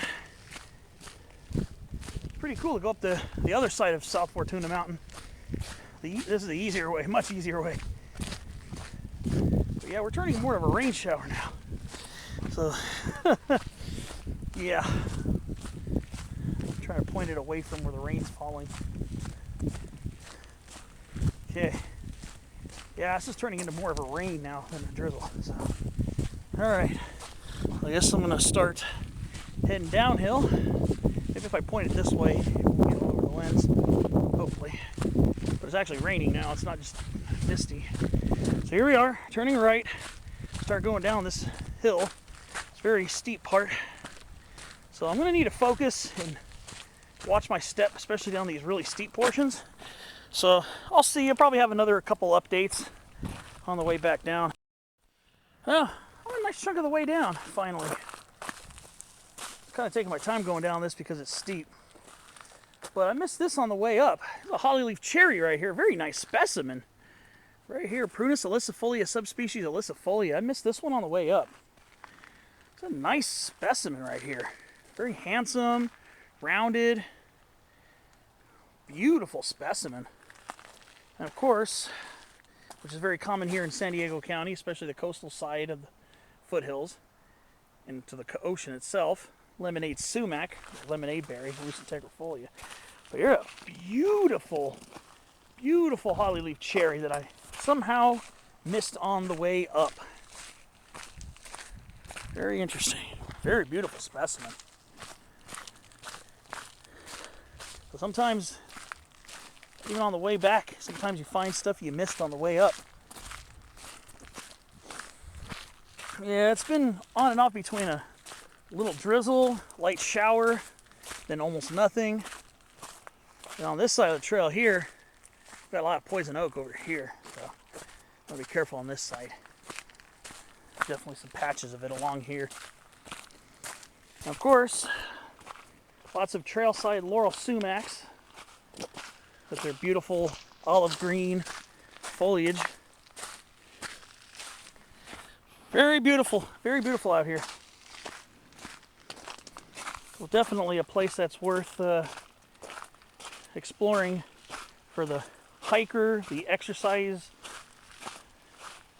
fanatic, or somebody trying to climb peaks or just be out in nature, and those who love to look at the more serious aspects of our beautiful botany here.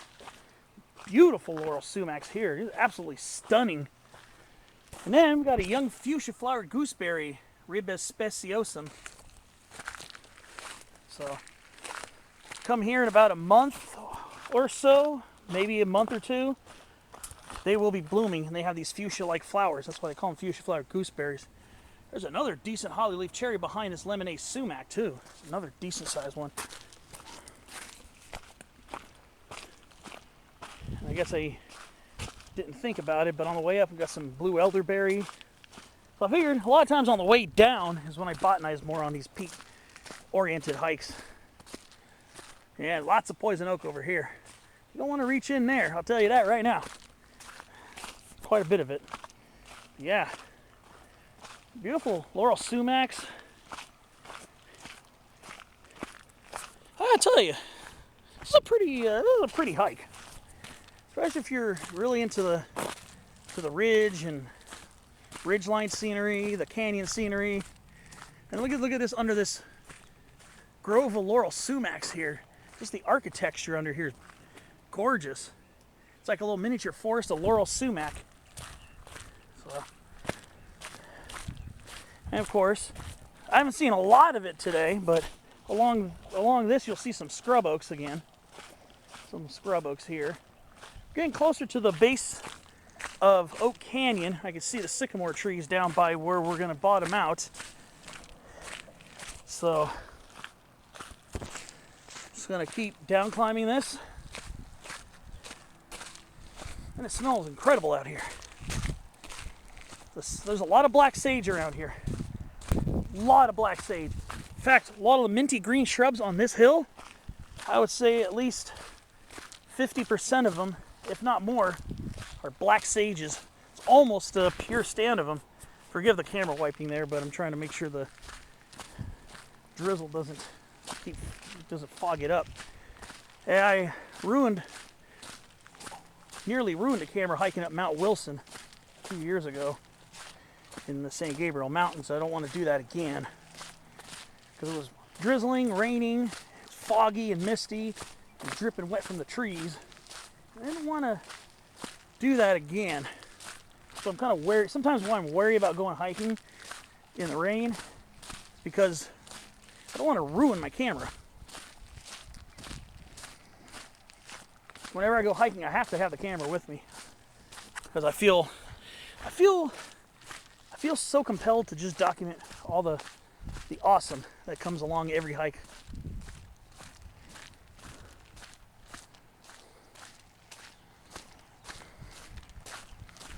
But yeah, this is a beautiful place. Definitely highly recommend. Here's a non-native plant here, some kind of rush rose. Some kind of rock rose or something. I think it's in the genus Cytisus or something like that, or Cistus. Don't know the specific species, but yeah, you'll see some near the parking lot of the Mission Dam area too. Notice a few of them growing there. They do sometimes escape and get established out here in the wild, and they seem to do very well, especially in dry places. They seem to do very well. But yeah, we're just about to bottom out here.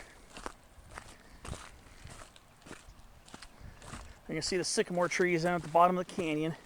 So pretty soon we'll be back at the Oak Canyon Trail, which we're going to take the rest of the way back.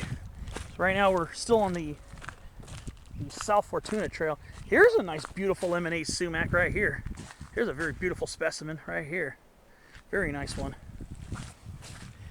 And I see another species of ribes, which ribes, R-I-B-E-S, I think a lot of people pronounce it ribes, probably, but I just pronounce it ribes. It's another species of ribes, deals with the currants and gooseberries. So I pointed out fuchsia flowered gooseberry. Well, here's another species called white flowered currant, Ribes indicorum. So this plant here, I took a picture of it on the way up this, but I didn't really talk about it. I wasn't filming at the time. But it flowers in the winter, Kind of like fuchsia flower. Fuchsia flower might start a little bit later, but these ones will start in midwinter. With fuchsia flowered gooseberry and white flowered currant, they normally are, well, they're deciduous shrubs.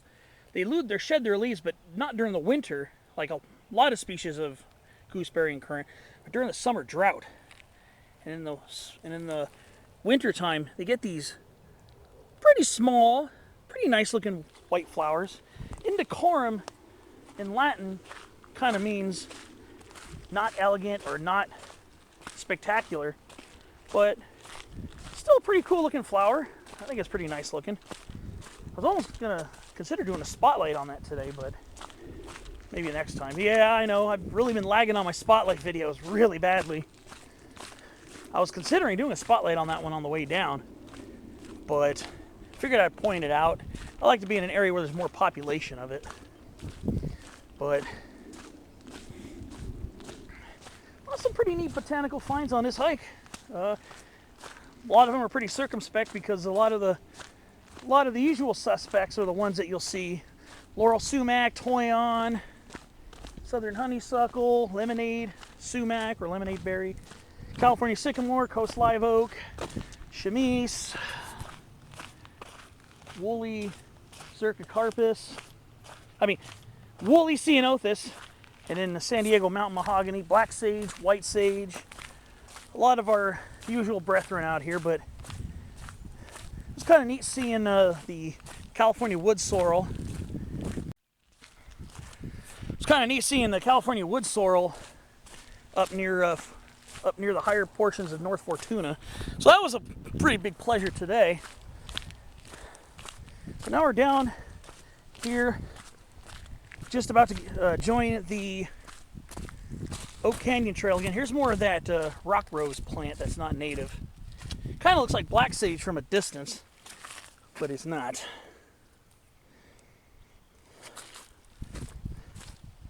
I think our California rush rose, I think, is related to it, and that's Crocanthemum scoparium.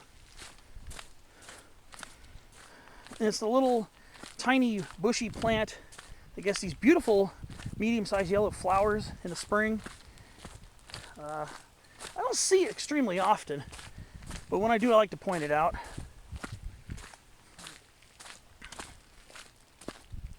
So here we are, back at the Oak Canyon Trail.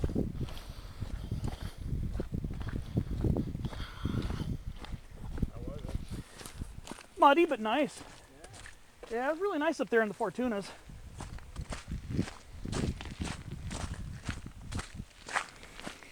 Okay, here we go. Now we're back on the southern half of the Oak Canyon Trail. Beautiful sycamore trees over here. A lot younger, a lot smaller ones. Here's more of that white flowered currant. Ribes indecorum. There's more of it right here that I missed earlier. It's a winter flowering type of currant. Like I did videos on some of the other species of currants and gooseberries. A lot of those are winter deciduous. They shed their leaves in autumn, leafless in winter, and then leaf out flower in the spring and fruit in the summer. But yeah, here it is again, Ribes indecorum. It's pretty nice. They like to be in the shadier portions, a lot of times underneath the chaparral and large chaparral shrubs, and in wooded areas under coast live oaks. So quite a few of our currants and gooseberries are actually summer deciduous. Lose their leaves in the summer months after the fruits ripen, and are leafless during the summer and fall months, and then leaf out after the rain start hitting. Here's a nice toyon with a few leftover pomes. Little toyon. So now we're back here on the Oak Canyon Trail. I'm going to wipe my lens again. Bear with me. There. Trying to keep it from getting all wet. So we're on kind of the last leg of the hike back. So the rest of this is just walking along here and occasionally skipping over some rocky spots.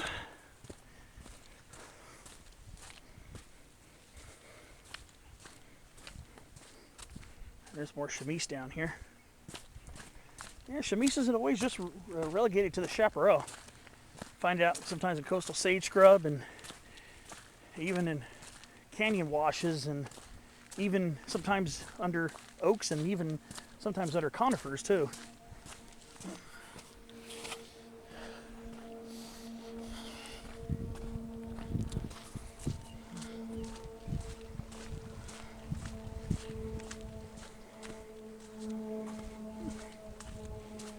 Got a little bit less than a mile back to the car.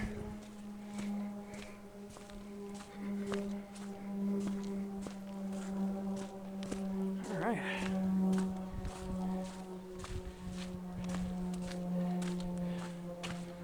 So this is where I got to start looking out for crossing. So I'm going to cross over one fork of the Oak Canyon Creek.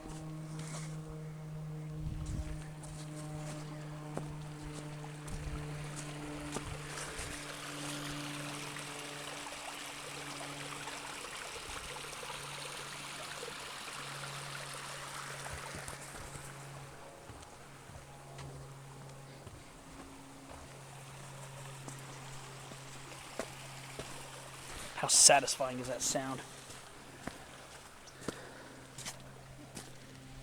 I love the sound of water. Appreciate it more when you live in arid or semi-arid spots. Like here in SoCal, really get to appreciate that. So we're going to be coming up on a pretty rocky passage of this trail.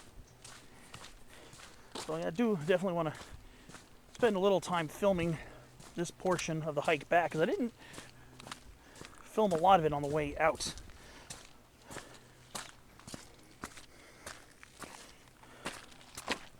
So when I get over there, I'll pick up where I left off, and we'll see. Ooh, some more nice mountain mahogany over here. And I gotta wipe the camera off. I see spots in the lens. Nice mountain mahogany over here.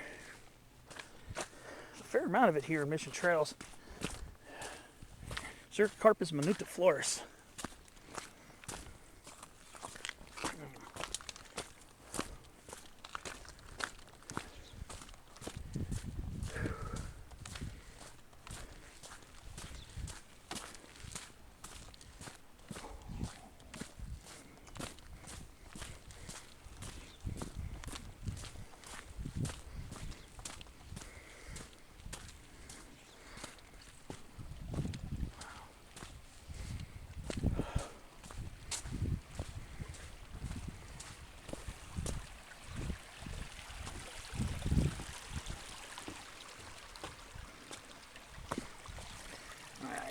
Where it gets rocky. It'll be following the creek for a while. Just be prepared. It's gonna get a little rocky over here.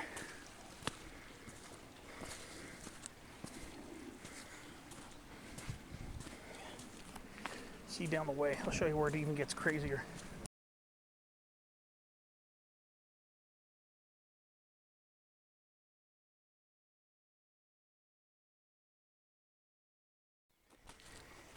Alright, so we're getting on towards the rockier, less defined portion of the trail here, the Oak Canyon Trail.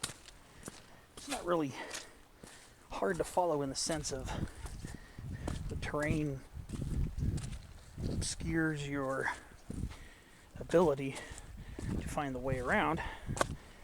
You're just basically following the creek until after that last footbridge. Then you start getting ready to head towards the junction. So like I said, there are going to be some spots where it's rocky and you won't see a path in front of you, but just follow the rocky spots like right here coming up. It's going to get kind of rocky. I just want to show you what it looks like. So I didn't really spend much time on the out showing you. So on the back, I'll show you some more. You're just basically just following the creek.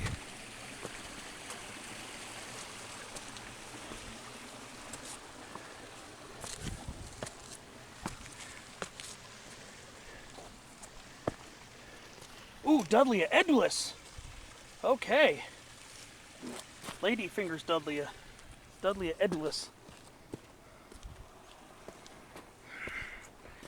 I'll see.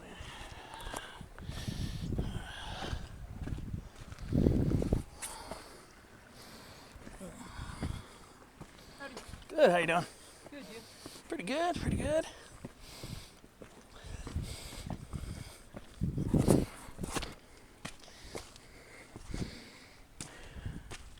All right. This takes a little attention.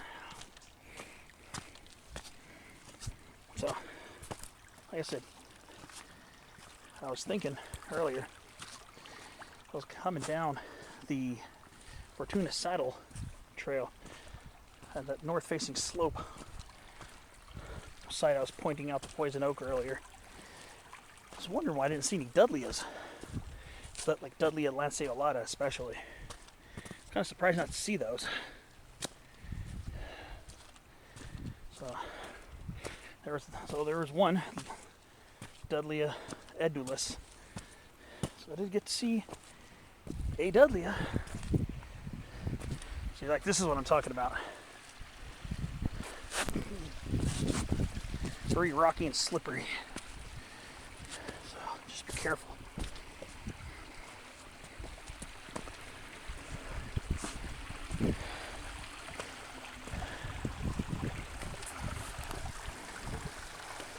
Especially now it's kind of slippery.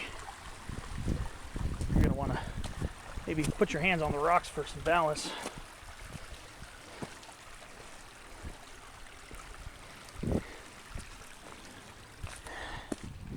Okay.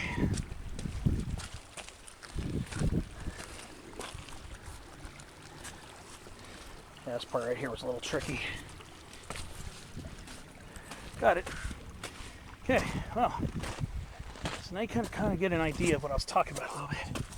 It's not difficult to follow. It's just there are going to be portions of this that might not appear as obvious. Now watch out. Poison oak right here. It's dormant, winter dormant poison oak.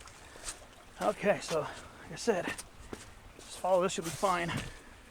Follow the wash. You might have to kind of, I wouldn't say really super like duper scramble, but I have to climb up over a couple rocks like that.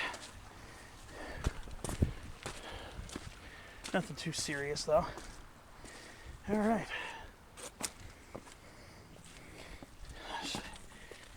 Very awesome day. Ooh, some more Dudleya edulis. More ladyfingers Dudleya. All right. Pretty soon, we should be at the point where it's just the trail. But here, it's a little wet, so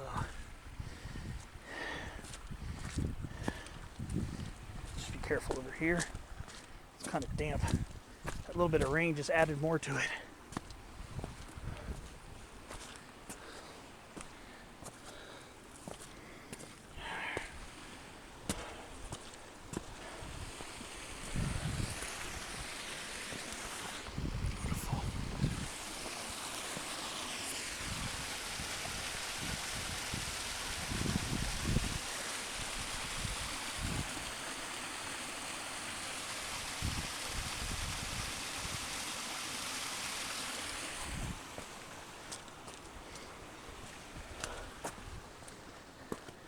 Alright, it's not that much further until we're back at the car, actually. Should only be a little bit of time. Well, I'll see you on the next clip. I'll see you down the way.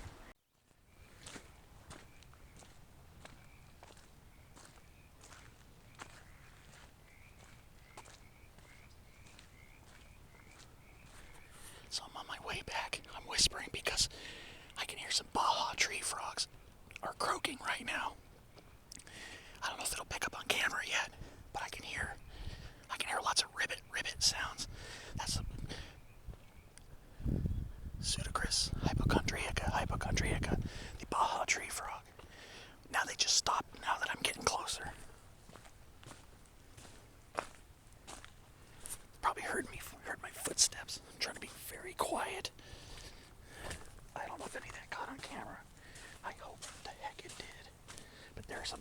tree frogs that are out right now. Probably near the creek. Must be males. Must be males trying to attract females. Maybe I'll get lucky and see some near the creek bed if I get lucky. Of course, as soon as I start getting closer, that's why I'm whispering right now. I just wanted to hear them, see them.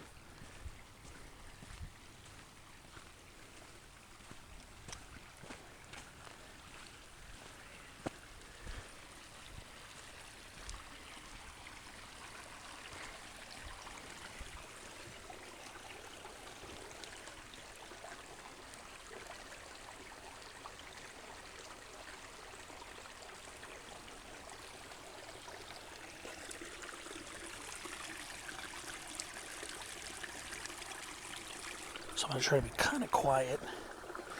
Hopefully, maybe I'll catch sight of one. It'd be nice to see one.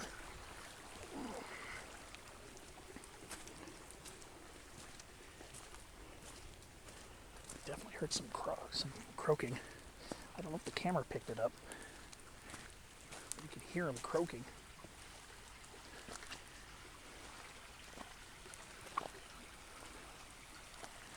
So they are in the area.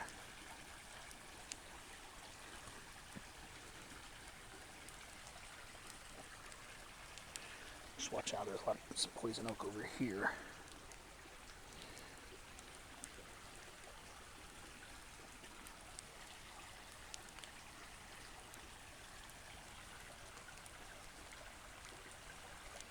That'd be really cool to see one of those again.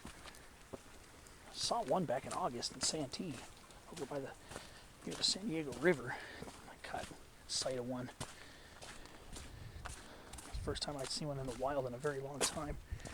But yeah, as I was coming up before that area, I just started hearing ribbit sounds, which is the call of the Baja tree frog,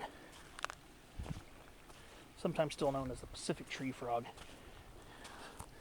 Sometimes some people still call it Pacific tree frog, which would be Pseudocris regilla. But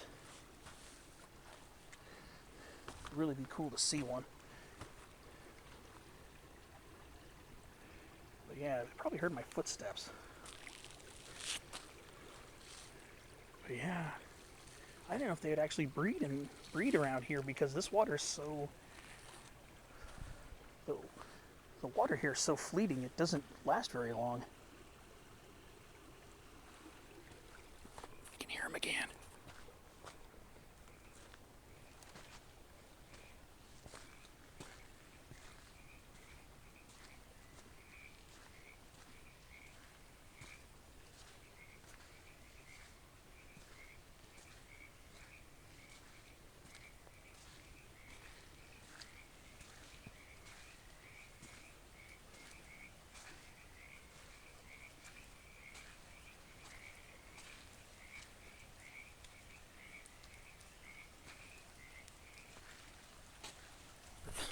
The moment I step under this tree, they stop.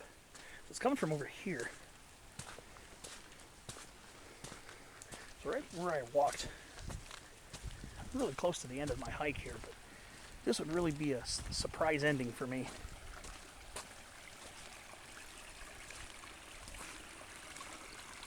Coming from over this way.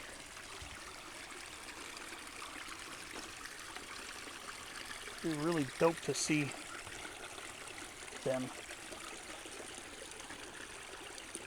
Usually more often heard than seen in my more recent experience.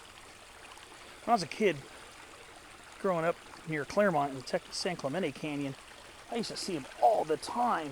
I used to see them all the time as a kid. I've been to that canyon so many times. And now they're so much more often heard as opposed to seen. It's kind of sad in a way. Yeah, right around here.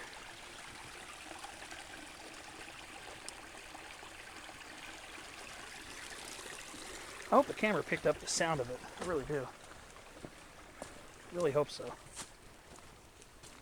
As soon as I get away from this tree, it'll probably start croaking again. I hope the camera picked up at least the sound. Always love that sound. But I also love seeing them. They're incredibly cool little amphibians. Yeah, just ran through 2 full memory cards today. Yeah, so yeah, as I was saying,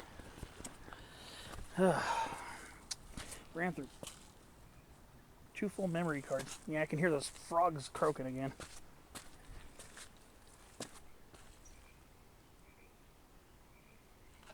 There's a few frogs croaking right now.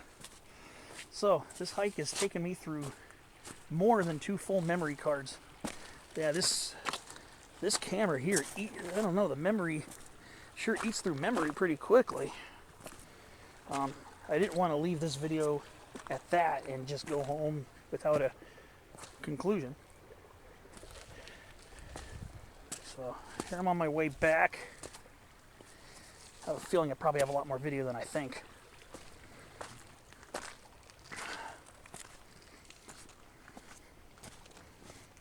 It was cool to hear those frogs. I hope the camera picked up at least the sound of them. Seeing them that seems to be more of a challenge nowadays. Like I said, when I was a kid, back in the late 80s and to mid 90s, when I was going towards my preteen and just about at the beginning of my teen years, I got to see those all the time. Even had one hopping in my backyard and on Claremont Drive. Had one hopping across my backyard one day. So why it's so much harder to see them nowadays. You know, back then, you know, when you're a kid, you're loud, you're excited, you're flopping through everything. Yeah, it's pretty crazy. And we're getting pretty close to the end of this. But definitely there's quite a bit of cool stuff. Check out along the way here.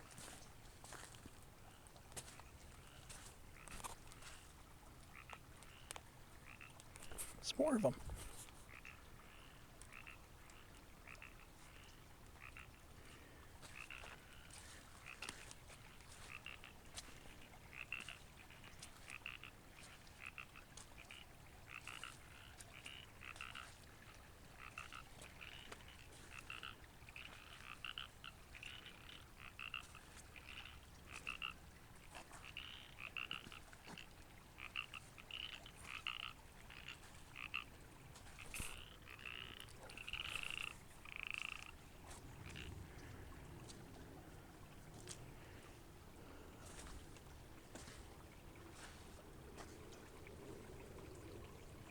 Wow.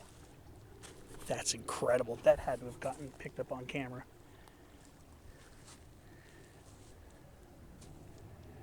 That's why I'm walking slowly.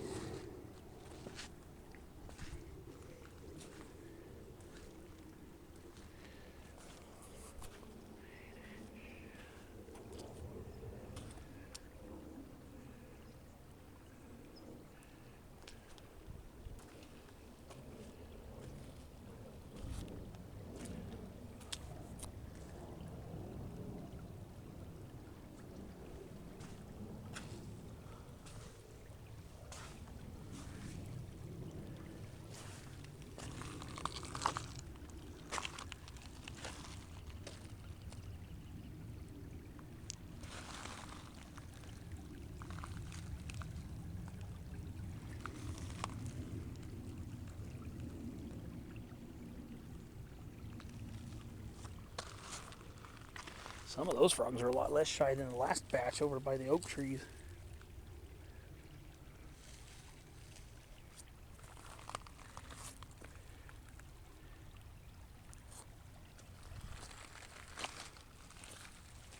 I'm just watching where I step so I don't step on anything. That is so cool. I love that sound.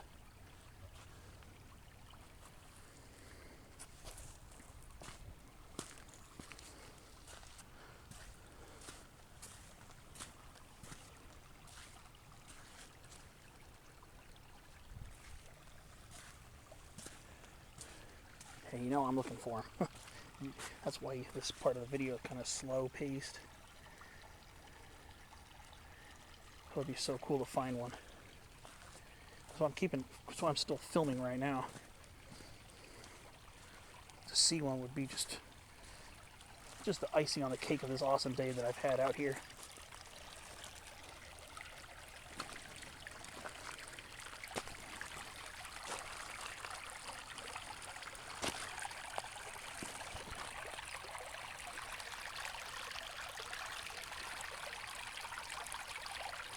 I know they're out here. The evidence couldn't be any more clear than that.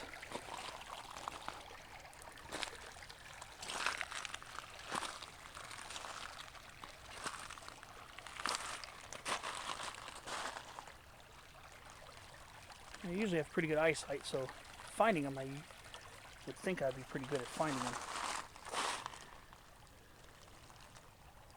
But when I came closer, they just stopped croaking. I didn't see any jumping around.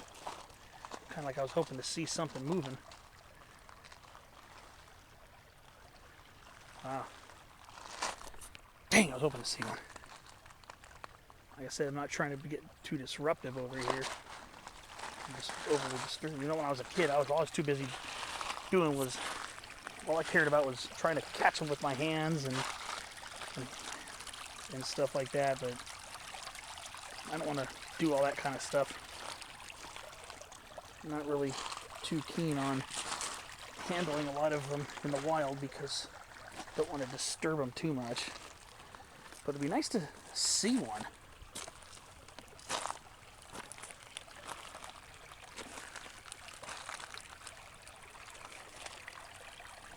I'm also trying not to step on one either. That would just really ruin everything. That would ruin everything for me to have that happen. Yeah, I'm not seeing anything. Of course, as soon as I turn the camera off is when I'll probably find one visibly. So I'm just going to keep on trucking on and we'll see. I'm almost back at the trailhead anyways. Not that much more to go.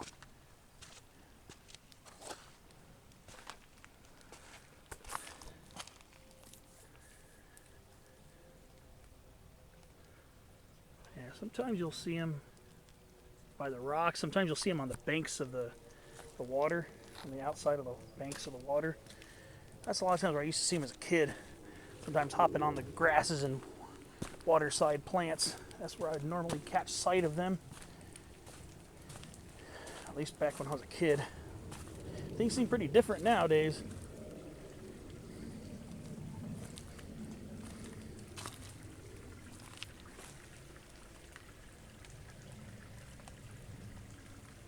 Oh well. I'll see you down the way.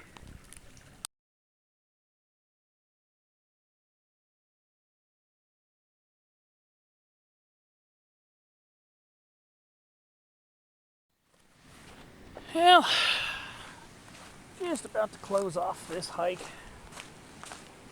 Just about to get back towards Mission Dam. That'll be basically the end of this one.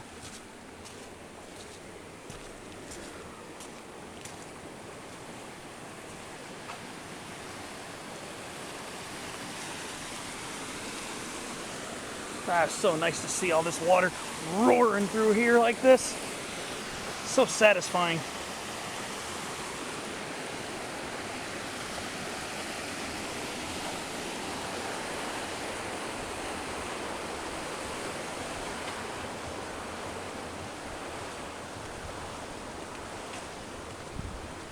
Very satisfying. Yeah, I should be back at the trailhead within a couple of minutes.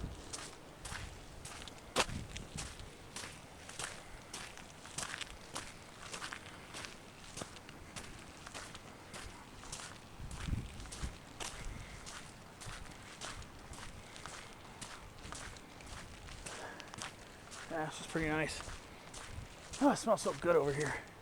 Now I got both California sagebrush, well, mostly California sagebrush right now, perfuming the air here. There's black sage here too, somewhere. Yeah, black sage. California sagebrush has the sweeter pungence. Black sage has more of that stronger bit. That's mostly, it's California sagebrush over here. Really not seeing much black sage right now. We're just about back at the trailhead. We do have white sage over here though. There's a fair amount of it around here. There's Father Junipero Serra up there. There's Salvia apiana. Just caught a whiff of it right now. And that's the white sage right there.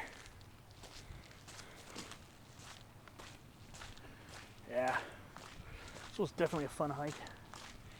We're talking about overall, it was really, really cool getting to North Fortuna finally, but it was even better, more like icing on the cake, adding South Fortuna to it. I didn't plan that this morning. I just planned to go up North Fortuna and come back. But I just decided, once I had just left North Fortuna summit, that I was going to go ahead and go for South Fortuna Mountain as well. So this is pretty much going to wrap up my hike. I'm just about at the little picnic spot right before the parking lot. Finally managed to get a spotlight video in. That should be up close to around the time when this video's up. Maybe a little bit before, who knows. But this is a great place to come visit and hike. It really is. I stand by it. There's our good old Mission Dam right there.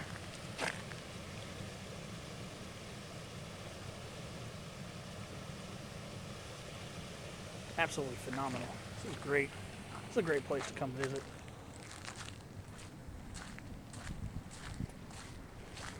So that's going to wrap it up for this one. But in all honesty, the trails, usually the hike up to North Fortuna is rated as moderately strenuous. In my opinion, it's more on the lower end of moderate. I didn't think it was that difficult. There were some tougher spots of obviously some steep inclines, but overall, I'd say it's a moderate hike. Let's go leave here. A shot of this gorgeous lemonade berry or lemonade sumac. Absolutely phenomenal specimen right here. Beautiful, big Rus integrifolia to wrap this beautiful day off with. Oh, Brian, it was rainy and drizzly. I would call it a beautiful day. I was out hiking. It was a beautiful day. Trust me. Opinions are all subjective. My opinion was a beautiful day because I got out and hiked. Well, that's enough of my rant. Thanks for watching. And it's supposed to be rain on the next few Tuesdays, so who knows what kind of adventures will be planned. But we'll see. Thanks for watching, and I'll see you on a new adventure.